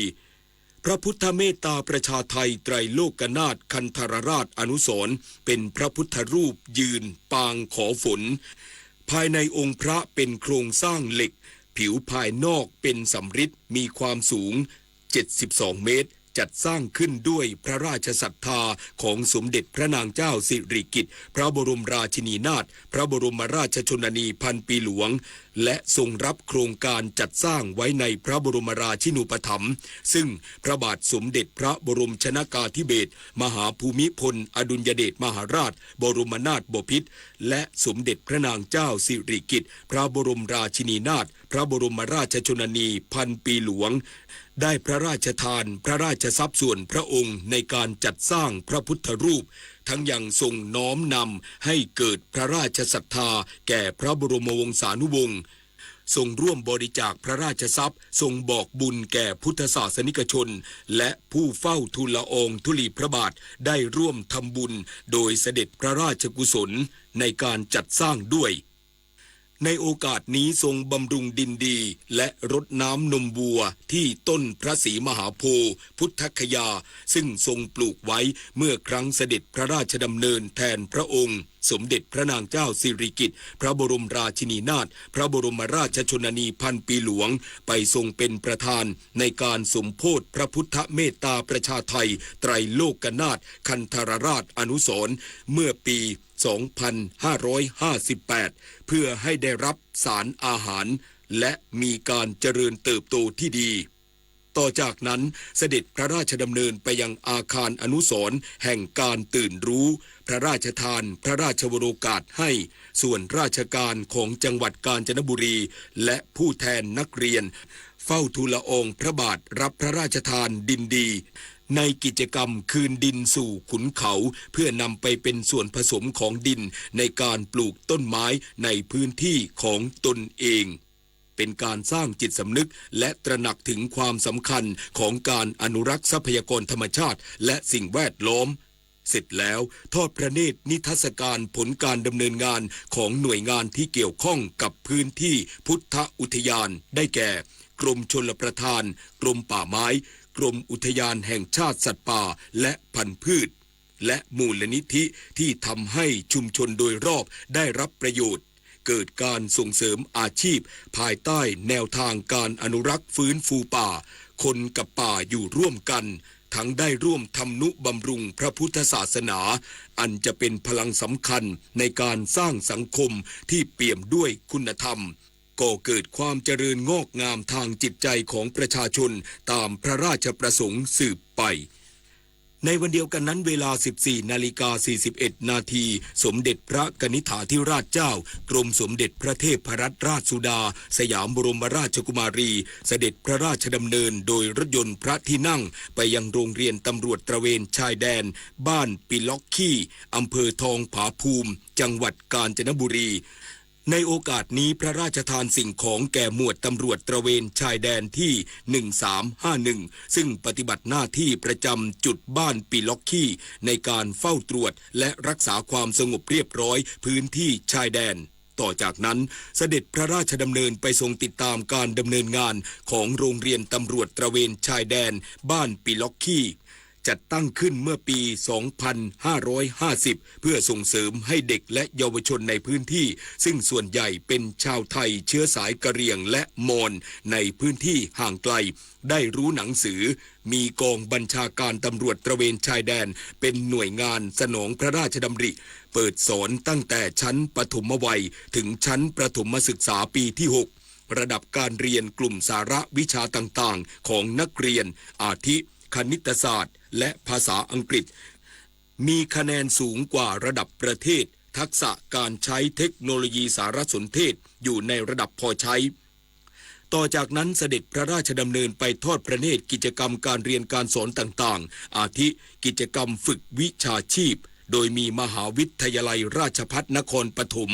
มาถ่ายทอดปลูกฝังความภาคภูมิใจในอัตลักษณ์ท้องถิ่นโดยนำสิ่งวัสดุธรรมชาติมาย้อมสีธรรมชาติและทอผ้าพื้นเมืองกะเหรี่ยงและวิทยาลัยเทคนิคกาญจนบุรีมาสอนเรื่องการซ่อมเครื่องยนต์เล็กและกิจกรรมการเรียนการสอนของนักเรียนในชั้นอนุบาลในการแสดงทักษะอ่านเป็นวาดได้เล่าเก่งโครงการเกษตรเพื่ออาหารกลางวันโรงเรียนเน้นปลูกผักเลี้ยงสัตว์เพื่อนำผลผลิตไปประกอบอาหารกลางวันสร้างความมั่นคงทางอาหารพบว่า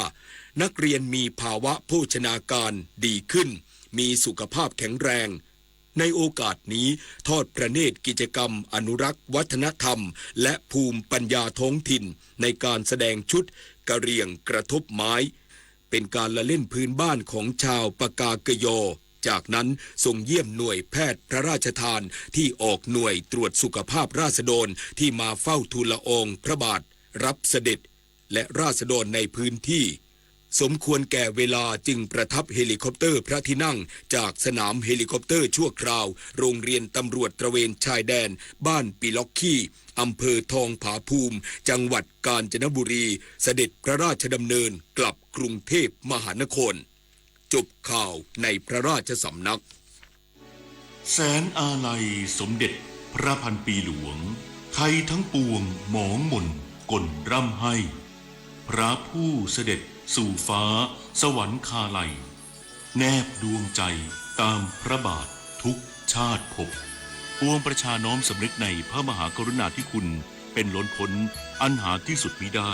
ข้าพระพุทธเจ้าคณะผู้บริหารข้าราชการและเจ้าหน้าที่สถานีวิทยุกระจายเสียงแห่งประเทศไทยกรมประชาสัมพันธ์ถนนดนตรี